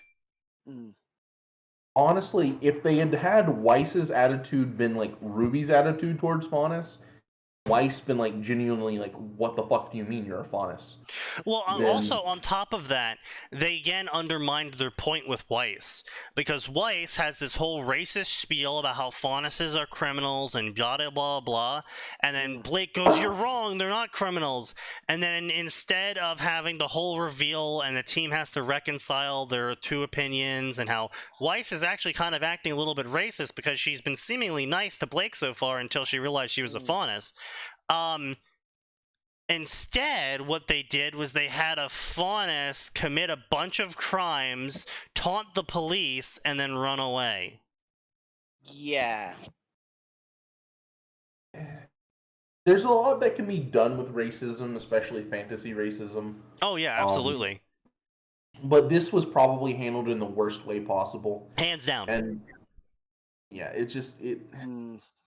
I can't even simp for Monty on that one. It just was not handled well. Yeah, it's the problem is they tried injecting humor into moments where they were supposed to be serious. Which, again, don't get me wrong, works perfectly fine a majority of the time. But if the point of a certain scene is to show racism is occurring, having a clown show up, honk his nose, and, slap someone with a fish during the scene probably is not going to send the right message. And that's the other thing, is it was Weiss who was racist. It was a stuck-up rich girl. Right. It wasn't, nice, sweet Ruby or outgoing Yang. It was the person you expect to be bigoted. Right. Yes. But this is our storytelling. Right, exactly, Yes. yeah. And so, yeah. Go ahead, Kaz. And I was going to say that for Weiss, you've heard about the SDC already and using faunus in mind. So, and then some of them getting revenge on Weiss, so she's racist, is just kind of expected. Well, it's not expected. It's understandable, but understandable, yeah. But like you said, if it was just like naive racism, like if Ruby was the one who fucking said something not like even that. Again, it was a completely valid moment they had there where Weiss was being racist. Oh, I bet faunus were the ones that broke into this shop, and Blake's like, what the fuck do you mean? Why do you think it was faunus? Well, faunus, they're all just thieves and pickpockets. Well, to be fair, Weiss actually was not against faunus, just the White Fang. No, she did have a moment. Yes, so basically they come she across. Probably did have a moment, but I feel like I distinctly remember that scene that you're talking about was literally just her saying White Fang, not faunus. It was, so how the scene plays out is they find the broken into store. And they ask the cops what happened, and they're like, oh, people broke into the store. Weiss goes, I bet it was faunus. And Blake goes, what do you mean it was faunus? And Weiss responds with, oh, well, it was probably the White Fang. So she's trying to justify the racism here by using a suitable target. But this is a moment where then Blake reveals that, oh, well, I'm faunus, fuck you, now all faunus are thieves. And then you can have that whole moment with the team where Blake has a justifiable reason to be angry at Weiss. Weiss, who was previously nice to Blake until she learned she was a faunus, can now have a moment of being racist to Blake, and then the team can reconcile this. But Rooster Teeth decided to interrupt said scene by having a faunus commit a bunch of crime and then run away. Weiss's point. Proving Weiss's point instead of proving that Weiss was racist. Which, that could have also been like a teachable moment, because it doesn't change the fact that she could have said it because she's racist. Yes. And so, you could have maybe had Yang go, hey, I know you were right, but, that doesn't necessarily invalidate the belief behind it initially.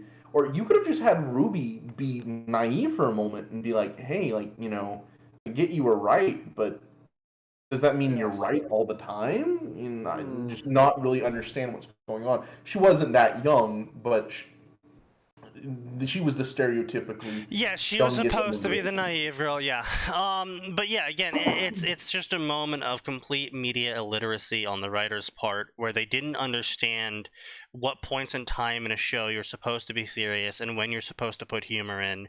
You know, when you're trying to make a point about something and when you just need to alleviate some tension.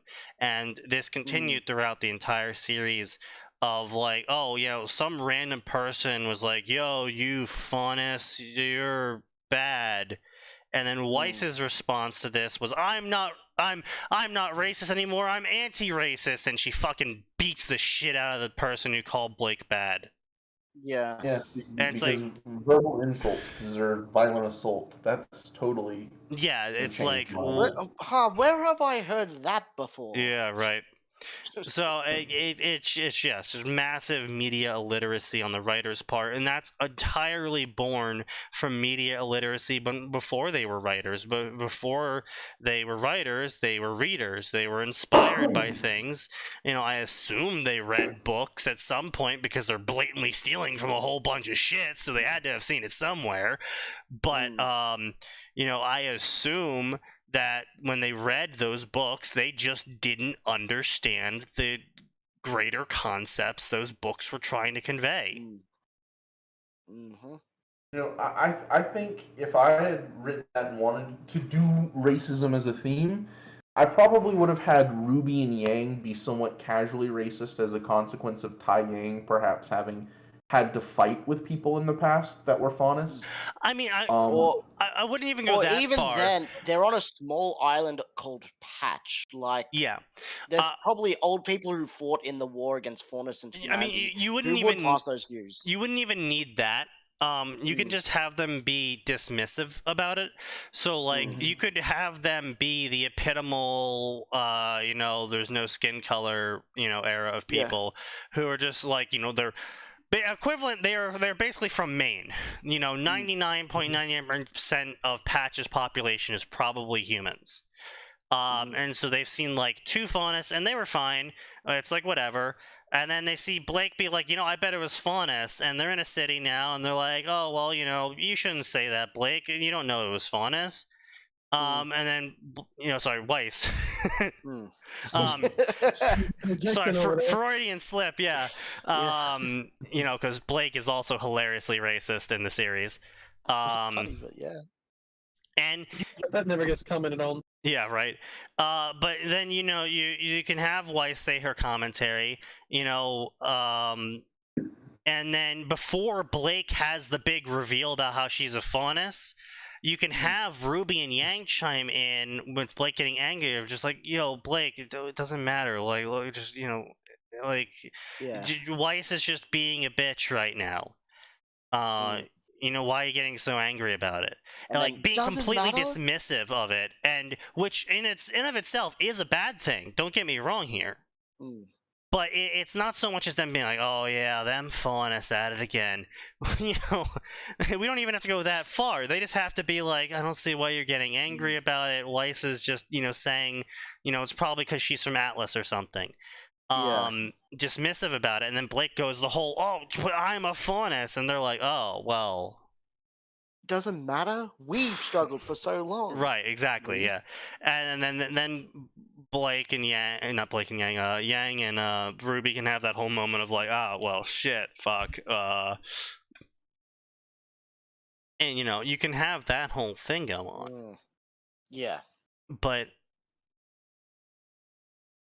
I honestly think you could have framed it in a way that Weiss even has like justifiable reasons for why she's racist, and it's because she could be aware of what the SDC has done to some faunus, which makes no sense. Slavery, when you have literal robots and fully automated mining. Not just slavery when you have literal robots. You have a world of death monsters that infinitely spawn and hunt down sources of misery to genocide them.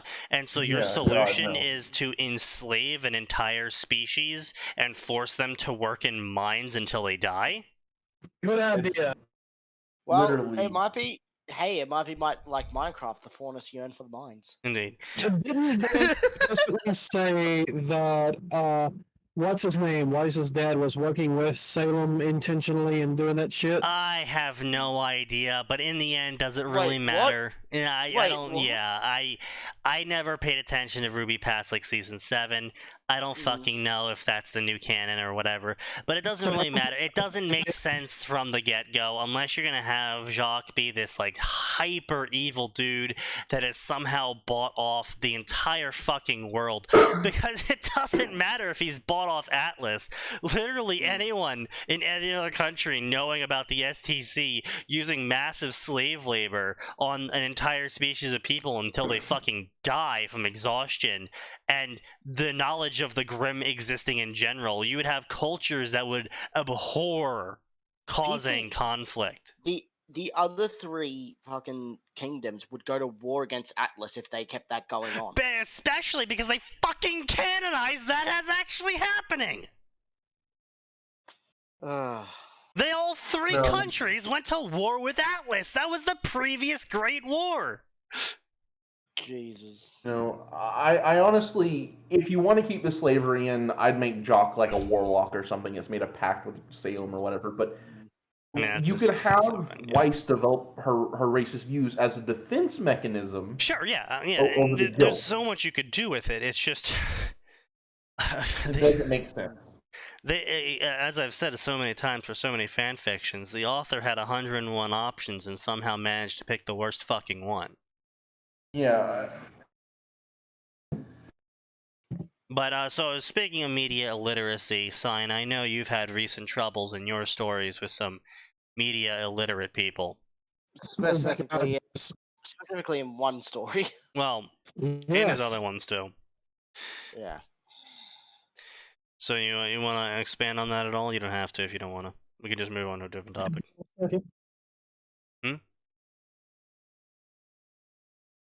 So I had to turn off the air conditioner. Ah, okay. These motherfuckers. Okay. So, Sigma Mirrors, right? Yes. Okay. I have the main character in it. Eventually, she's a tinker. She eventually gets to the point in the tinker cycle where it's, okay, I can start making demands and waving my dick around now, right? Right.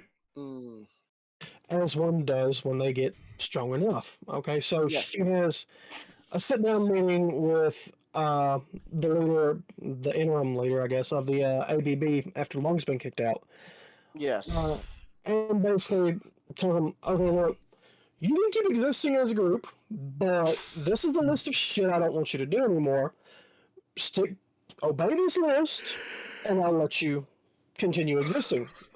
Don't follow this list, and I put you all to sleep, and go to the police. Yeah. Okay. Find your way out, and it's death. Yeah, exactly. But so the ABB agrees to this, and then a few days later, Kaiser hears of this, and he's like, "Yeah, no, you know what? I want to have a meeting with her too, because I want to know what the fuck this was about." So she agrees. Okay, sure. We'll sit down and have a little talk, and he goes into his recruitment speech. Right. Okay. Well, first of all, he snubbed her because he was about 15 minutes late, and this is one of those little intentional power play things. Yeah. Exactly. Yeah. And at that point, she's like, no, you know what? You didn't have enough respect for me to be here on time. I'm not even gonna, not gonna do anything for you. It's just gonna be my way or the highway. Right. Yeah. Well, she lets him go through his speech and basically turns around and goes, "Okay, yeah, those are all nice points and everything, but no, this is how it's going to be." Gives him the same exact spiel she gave to Ryu, which is in this young sister in this particular story, right? Because again, AU, right? Yes. So apparently, because I didn't have her call out Kaiser and basically sit there and scream, "No, fuck you, fuck you, fuck you," the entire time in his face, somebody took that to mean I was apparently supporting Nazis. Yeah. Yep. It's weird. If I had a dime every time a writer was called a Nazi for not having Nazis in their story and not immediately being antagonistic about it, we'd have all 2 dimes. Yeah. In this group alone. Yeah. Well, Well, 3 dimes actually. Oh yeah, fuck. That's happened to me too. I had one story where Taylor is literally enslaved by the Empire 88, and she's like, "You know what? I'm going to take him over from the inside." She has the ability to mind control people under certain circumstances, and people like, why isn't she like immediately breaking free? And because I actually depicted some members of the Empire in a sympathetic manner, I was outright called a neo-Nazi, and that this was propaganda.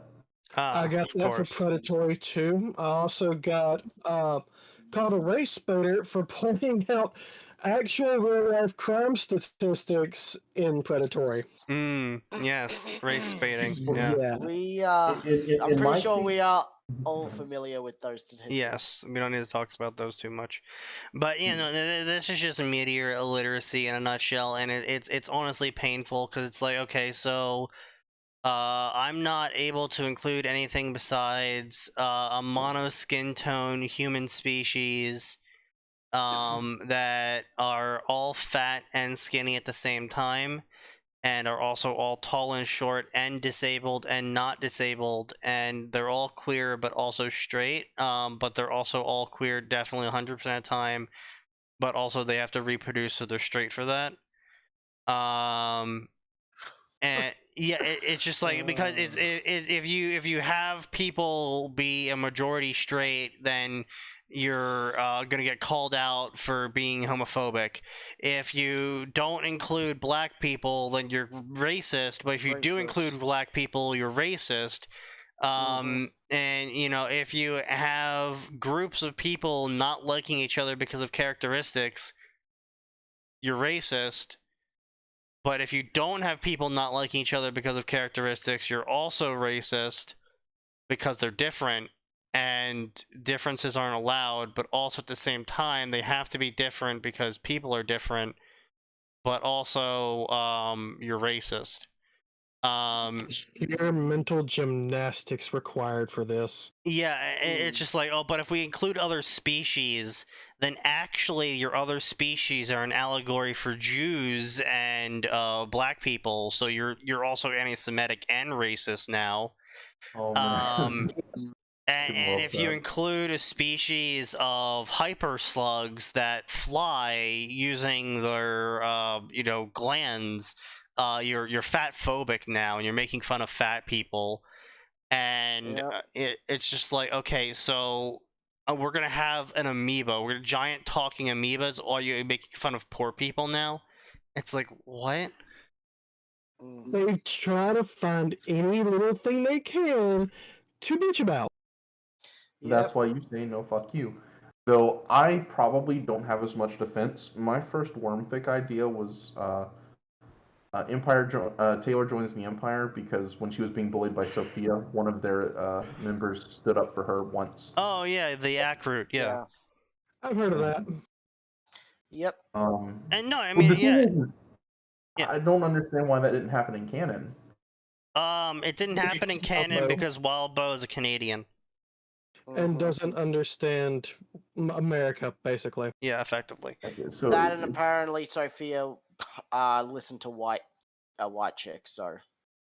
Oh yeah, that's right. Yeah, Sophia also listened to a white chick. Also. So she was essentially Emma's pet, according to the E88, probably. Yeah, or some fucking mental gymnastics in that one. Shit. Yeah. There's just so much, like, So in my aborted story, I literally had my main character go up to some ED88 guys and go, okay, so this black girl just beat up this white girl. I need you to come help me beat her up. Yeah. Yeah. Because I wanted, and my character was in character thinking, all right, so I'll pin this on them and they'll take the heat and I'll be able to like basically fade out because everyone will be too focused on the E88 guys beating up this black girl. I mean, enemy of my enemy is my friend is a perfectly valid tactic. And yeah, useful tool at least. Yeah, you know what I mean. And so it was. Then it quite literally had later on. She killed both of the Nazis. Of course she does. Yep. It's Sophia. That's canon. Yeah, Yes. literally. 100%, man. And then she came after me, or my character, I suppose I should say. And because I was a actually legitimately paranoid person, like diagnosed paranoia person in high school, I quite literally expected her to do that. And so my character was literally waiting for her to come assassinate him so he could counter assassinate her. Nice. And I dice rolled the trap? Huh? I remember you telling this because you dealt with the body with acid, right? Yes, that was later on. Did she get what? Didn't she set off a trap? Like you didn't even... No. So what happened was I dice rolled this entire thing, and effectively my character waited several blocks away from a hospital, and waited for her to try and kill him. But he obviously didn't know she was a cape, and so was not ready and failed the very, very hard DC check to detect someone with advantage with a 25 DC on stealth. Makes sense, yeah. To see someone that was A, able to blend into the shadows, and B, able to phase through objects with a crossbow. So I wasn't ready for that, and I nearly died, but I managed to roll enough death saves.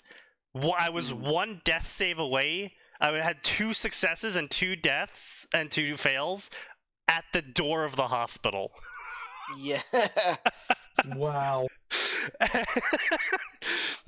Actually, that happened to me in a D&D game recently. And my character also managed to roll a nat 20 with his snub-nosed revolver and managed to blow her arm off because it hit her in the elbow, the crook of the elbow. All right. Yeah, no, that's just how it be sometimes, man. And so she's limping away, wounded, now bleeding everywhere. My character called Gray's character and was like, yo, Sophia tried to kill me, but I didn't say it in so many words because I currently had a punctured lung with a crossbow in my chest. Yeah. And Gray's character successfully rolled on their second try to find Sophia, and then proceeded to torture her to death and put her into a barrel of acid. Problem solved. And then set fire to the place in the ABB area, blaming the Empire on it. Oh no. Which caused the Empire and the ABB to start a gang war.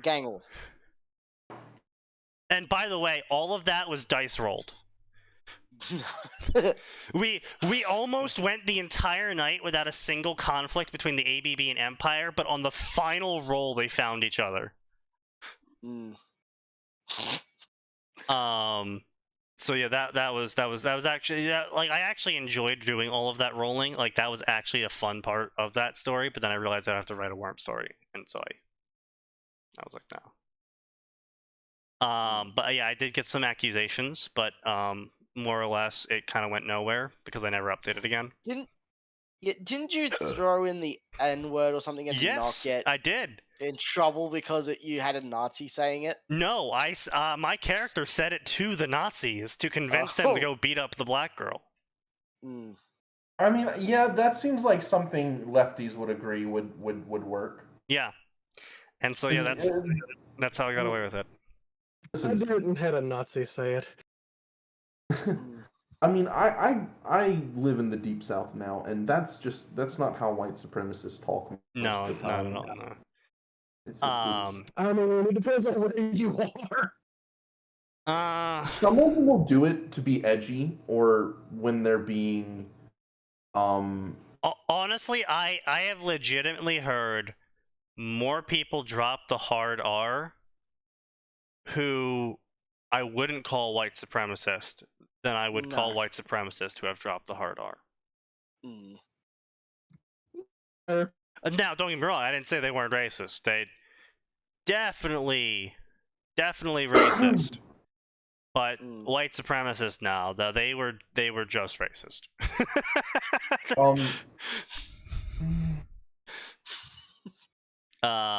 Yeah, all the old drunk guys, yeah, effectively, yeah, old drunk guys, yeah. No, all 50 plus, yeah. In my experiences, no, ma'am. Sorry, it's my mom. She's actually, I'm really proud of her. She's finishing up her doctoral thesis. Oh, nice, man. Really, kick ass. In my experiences, most like quote unquote far right people tend to have very developed ideologies and tend to use very specific terms. Obviously, I'm not going to use those terms on stream. No, yeah, obviously, yeah. Wow. Yeah. Yeah, it's you either have feds or people trying to be edgy when they start using just slurs. Yeah. And it's people haven't used the hard R like casually in like 40 years, 50 years. And then it was usually people who were older who grew up in like the 40s, 50s, or earlier who used it. That pretty much matches my experiences. And honestly, I don't even use slurs when I'm talking in real life. It's an edgy thing I like to do on the internet because it's funny, haha. But like when I'm actually interacting with actual people, face to face, I don't think I've ever said a single slur. It depends on who I'm with. There's, the group who I know are, let's just say, not woke liberals. Absolutely, you can do that kind of thing with, whereas most other people tend not to, but they will drop the hard R pretty much at the drop of a hat. We have a lot of the pro-Israel types here and so on and so forth. Pro-Bible Belt, pro-Blah, you know what I fucking mean. Just I've noticed that urban people, city dwellers, are far more willing to use racial slurs casually. Yes, definitely. I had a friend group who was basically the Rainbow Brigade without realizing it, and we would use slurs all the time. We had a Hispanic guy from El Salvador. I'm Jewish.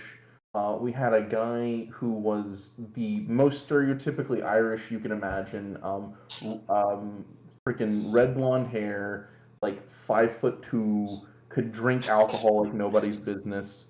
And then we had an guy who everyone called Brazil Boy for some reason, even though he was from Korea. That's funny. I don't even know how he got the nickname. So it was perfectly fine. We even had literally a Persian guy from Iran, and it was entirely fine whatever slurs you used. And there was other friend groups, and there's obviously other people in the friend group. And they don't necessarily no one cared. It was there's more than a few bad words for Jews. We're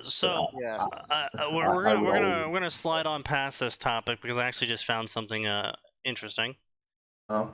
Apparently someone just tried to assassinate the current prime minister. Oh, what? Thanks. What? Thanks, Google. Fuck you. Current prime minister of what? Oh, Japan. Britain or Japan? Again? Yes. Again. Yeah, again. It's not super recent. It was 11 hours ago, but like this is the first I've heard of it. Allegedly unharmed. Explosive device. Yeah, so that's going to be interesting. I assure you, Mr. Prime Minister, there's nothing improvised about my explosives. But yeah, so moving on past this, I just wanted to point that one out. So I will bring up actually a topic in the search of another topic. We have here a amazing, outstanding article. That is not the article that I wanted. Here we go. He's totally unharmed. Some people are calling it a smoke bomb. Others are describing it as a pipe bomb.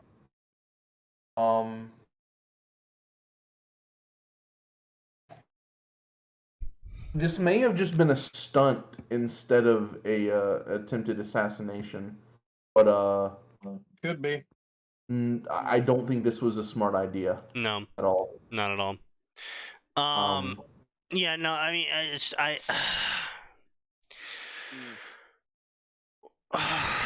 I don't know. With the recent tensions going on in that area, it's just it's too hard to tell if it's real, if it was staged by the government themselves, if it could have just been a smoke bomb with a loud firecracker inside it, and they're using this they're gonna use this as justification as to pass through something.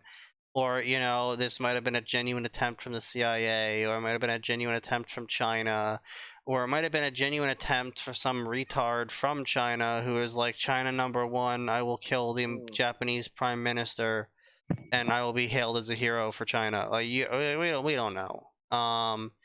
It could really be anything. And so unless we have more information, and even then, if we do have more information, you almost can't even tell if it's going to be true information or not. I can give you a little more. This says he's president of the Liberal Democratic Party of Japan, and so in other words, they replaced the guy Abe, who is not far right but more centrist right, with this guy, and knowing Japan, it could very well have been a real attack of somebody just going, okay, it's time for that samurai blood to rise up. I see. Oh, understandable. I mean, like I said, this is the problem. Last time something like that happened. Oh yeah, it's like my desktop picture. Yeah. So anyway, instead we're going to talk about a far more controversial topic. The ex-CIA Bud Light chief, ex-CIA CEO. Yeah. Says he never intended for a boycott to occur over hiring Dylan Mulvaney as their new trans icon. Of course he didn't intend for a boycott. Yeah, it's like no shit. But overall, I think this entire thing is just it's a mix of what the fuck did you think was gonna happen, and they knew this was gonna happen, because I'm sorry, if you're like, so Bud Light sales before this whole thing were up 16%. Yeah, they were doing pretty good. They were doing amazing.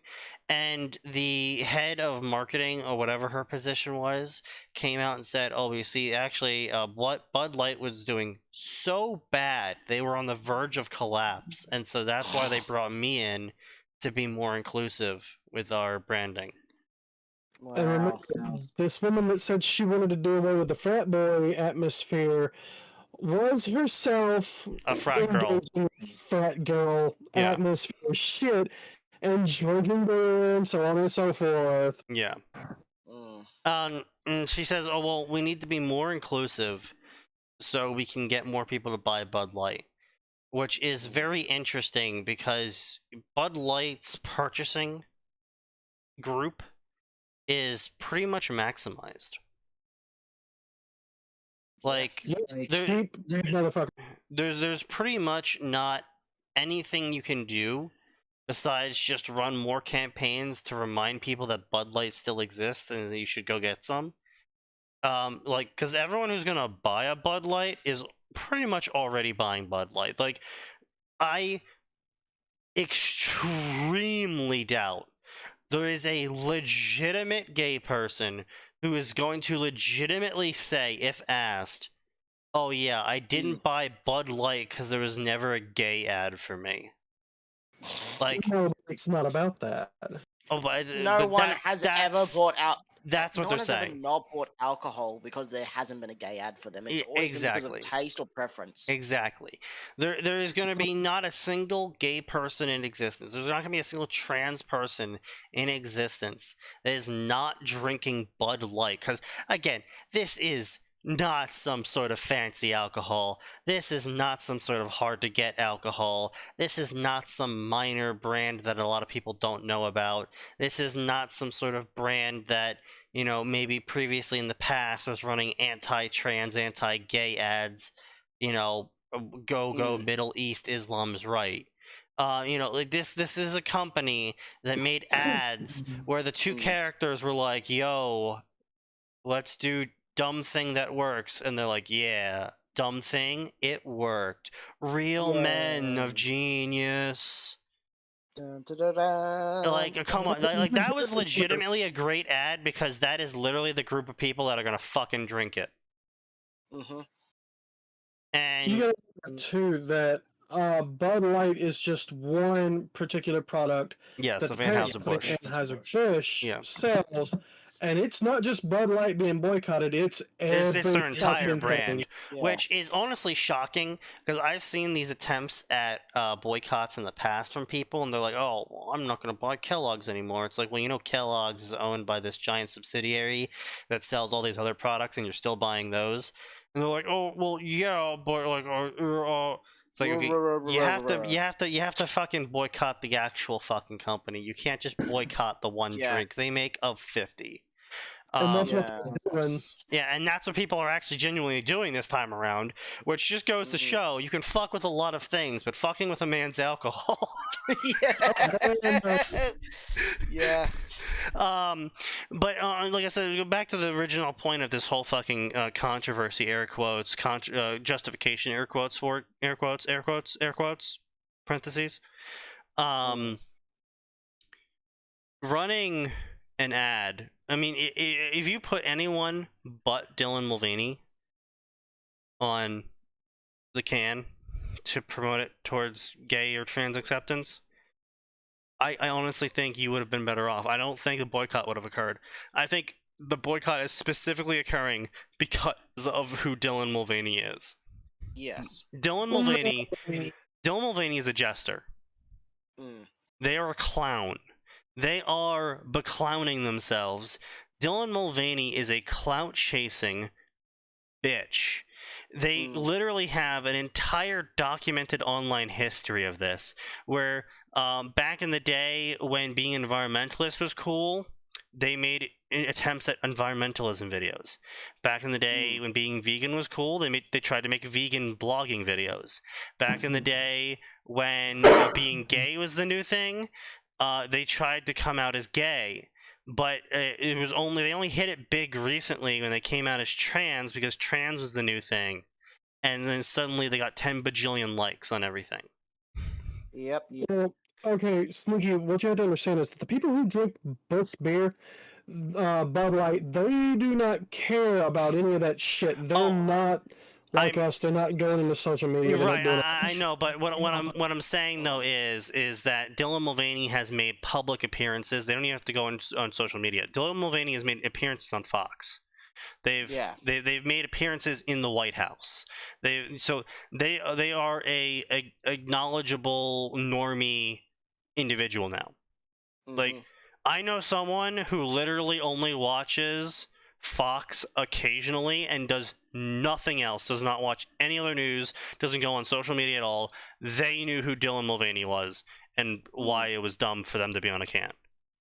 Yeah. So, going off of that, picking Dylan Mulvaney, yes, would there have been a little bit of a blowback? Maybe. But are a lot of people going to see some sort of, person on their can and there's like a pride flag, and they'll probably be just like, the fuck is this? And then they would buy it and drink it anyway? No. I would say a fair number. I would say a fair number would. A fair number, but an even larger number would turn around and go, nah, fuck that shit. Yeah, I'm not into that. but the boycott wouldn't stick as hard. Especially because there is, like, replacements that you can get. There are other ones you Oh can get. well, You yeah, don't need to absolutely, get obviously, but I don't think it would stick as hard. I don't think it would be hitting as hard as it currently is if it wasn't Dylan Mulvaney. Fox has run segments on this and why you shouldn't buy this stuff now. If they're like, oh, this is some random gay person and they're on your can. Yeah, you'll get some people that are like, oh, gay is weird. I don't want them on my can. Yeah, you'll get some of those people, but they're not going to convince the average normie that they should stop buying the beer because they put someone's face on the can. Yeah. But they will convince the average normie that they shouldn't buy the beer because they put some weirdo's face on the can who looks like a fucking jester who makes videos about prancing around with tampons shoved up their ass so they can go hiking in the wilderness with their high heels. Yes, exactly. Yeah, so Dylan Mulvaney is a clown. They've been featured as a clown. They've clowned themselves live in normie spaces. So, I mean, I recall Timcast saying something about this guy being some kind of a clout chaser and a clown, like you're saying, but... Oh, yeah. The shit they did, with the whole trans, when they got the whole momentum from the trans thing, some of the fucking videos they've made are just absurd. Oh yeah, so this is my pussy pouch. This is where I put all of my tampons so I can shove them up my ass and then put tomato juice on them to pretend I have a period. Yeah. And it's like, ew. Okay. I think I actually know the video you're talking about. Yeah, exactly. And they are an absolute joke. And so putting them on the can and having them do this whole like, oopsie, Dylan Mulvaney leaked it. Oh, but actually they wholly fucking didn't. No one believes they leaked it. Are you really going to sit here and tell me that Anheuser-Busch, a company that has made market caps in the 200 billion range, really is going to be so incompetent to allow a single person they've selected to represent their brand to sell it to people leak a rejected video? I don't think it's even that. I think that was just some spin because there's no way Well, that's what I'm saying, Sign. It's obviously a spin, and everyone can fucking see it. Because Anheuser-Busch, if they genuinely didn't want Dylan Mulvaney to leak a rejected video, Dylan would have his ass in court so fucking fast you couldn't even say the word kvetch. Yes. Absolutely. So the fact that he's not in court and then they're not being fucking sued shows they approved of it. Yes. The fact that they tried to say, oh, well, this woman acted on her own, and, the VP of marketing, she made all the decisions on this herself. And no one had any oversight on her at all? Yeah. Exactly. That is not how a fucking Fortune 500 company works. And how aren't they Fortune 100? Oh, no, like bro, I think they're almost in the Fortune 50.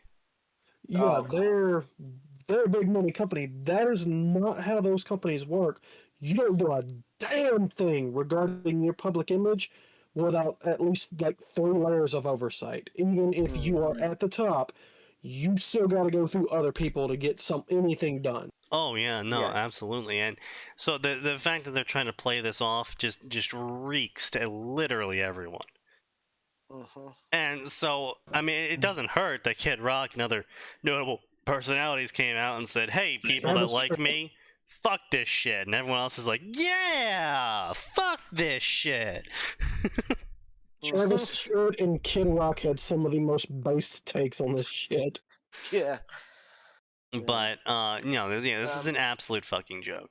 Yeah. I think I gotta go soon. Oh, yeah, see you, man. We're pretty much gonna wrap it up here. I'm gonna have to. We're gonna wrap up here. Well, before I go, shout out to Bot Alisadra, who has been here since the start of day 1. Yay! Bot. Yeah, go robot. Thank you. Yeah. Bot. But you know, Every week I'll someday, fake a new bot. yeah, someday we'll get banned, and it'll be great.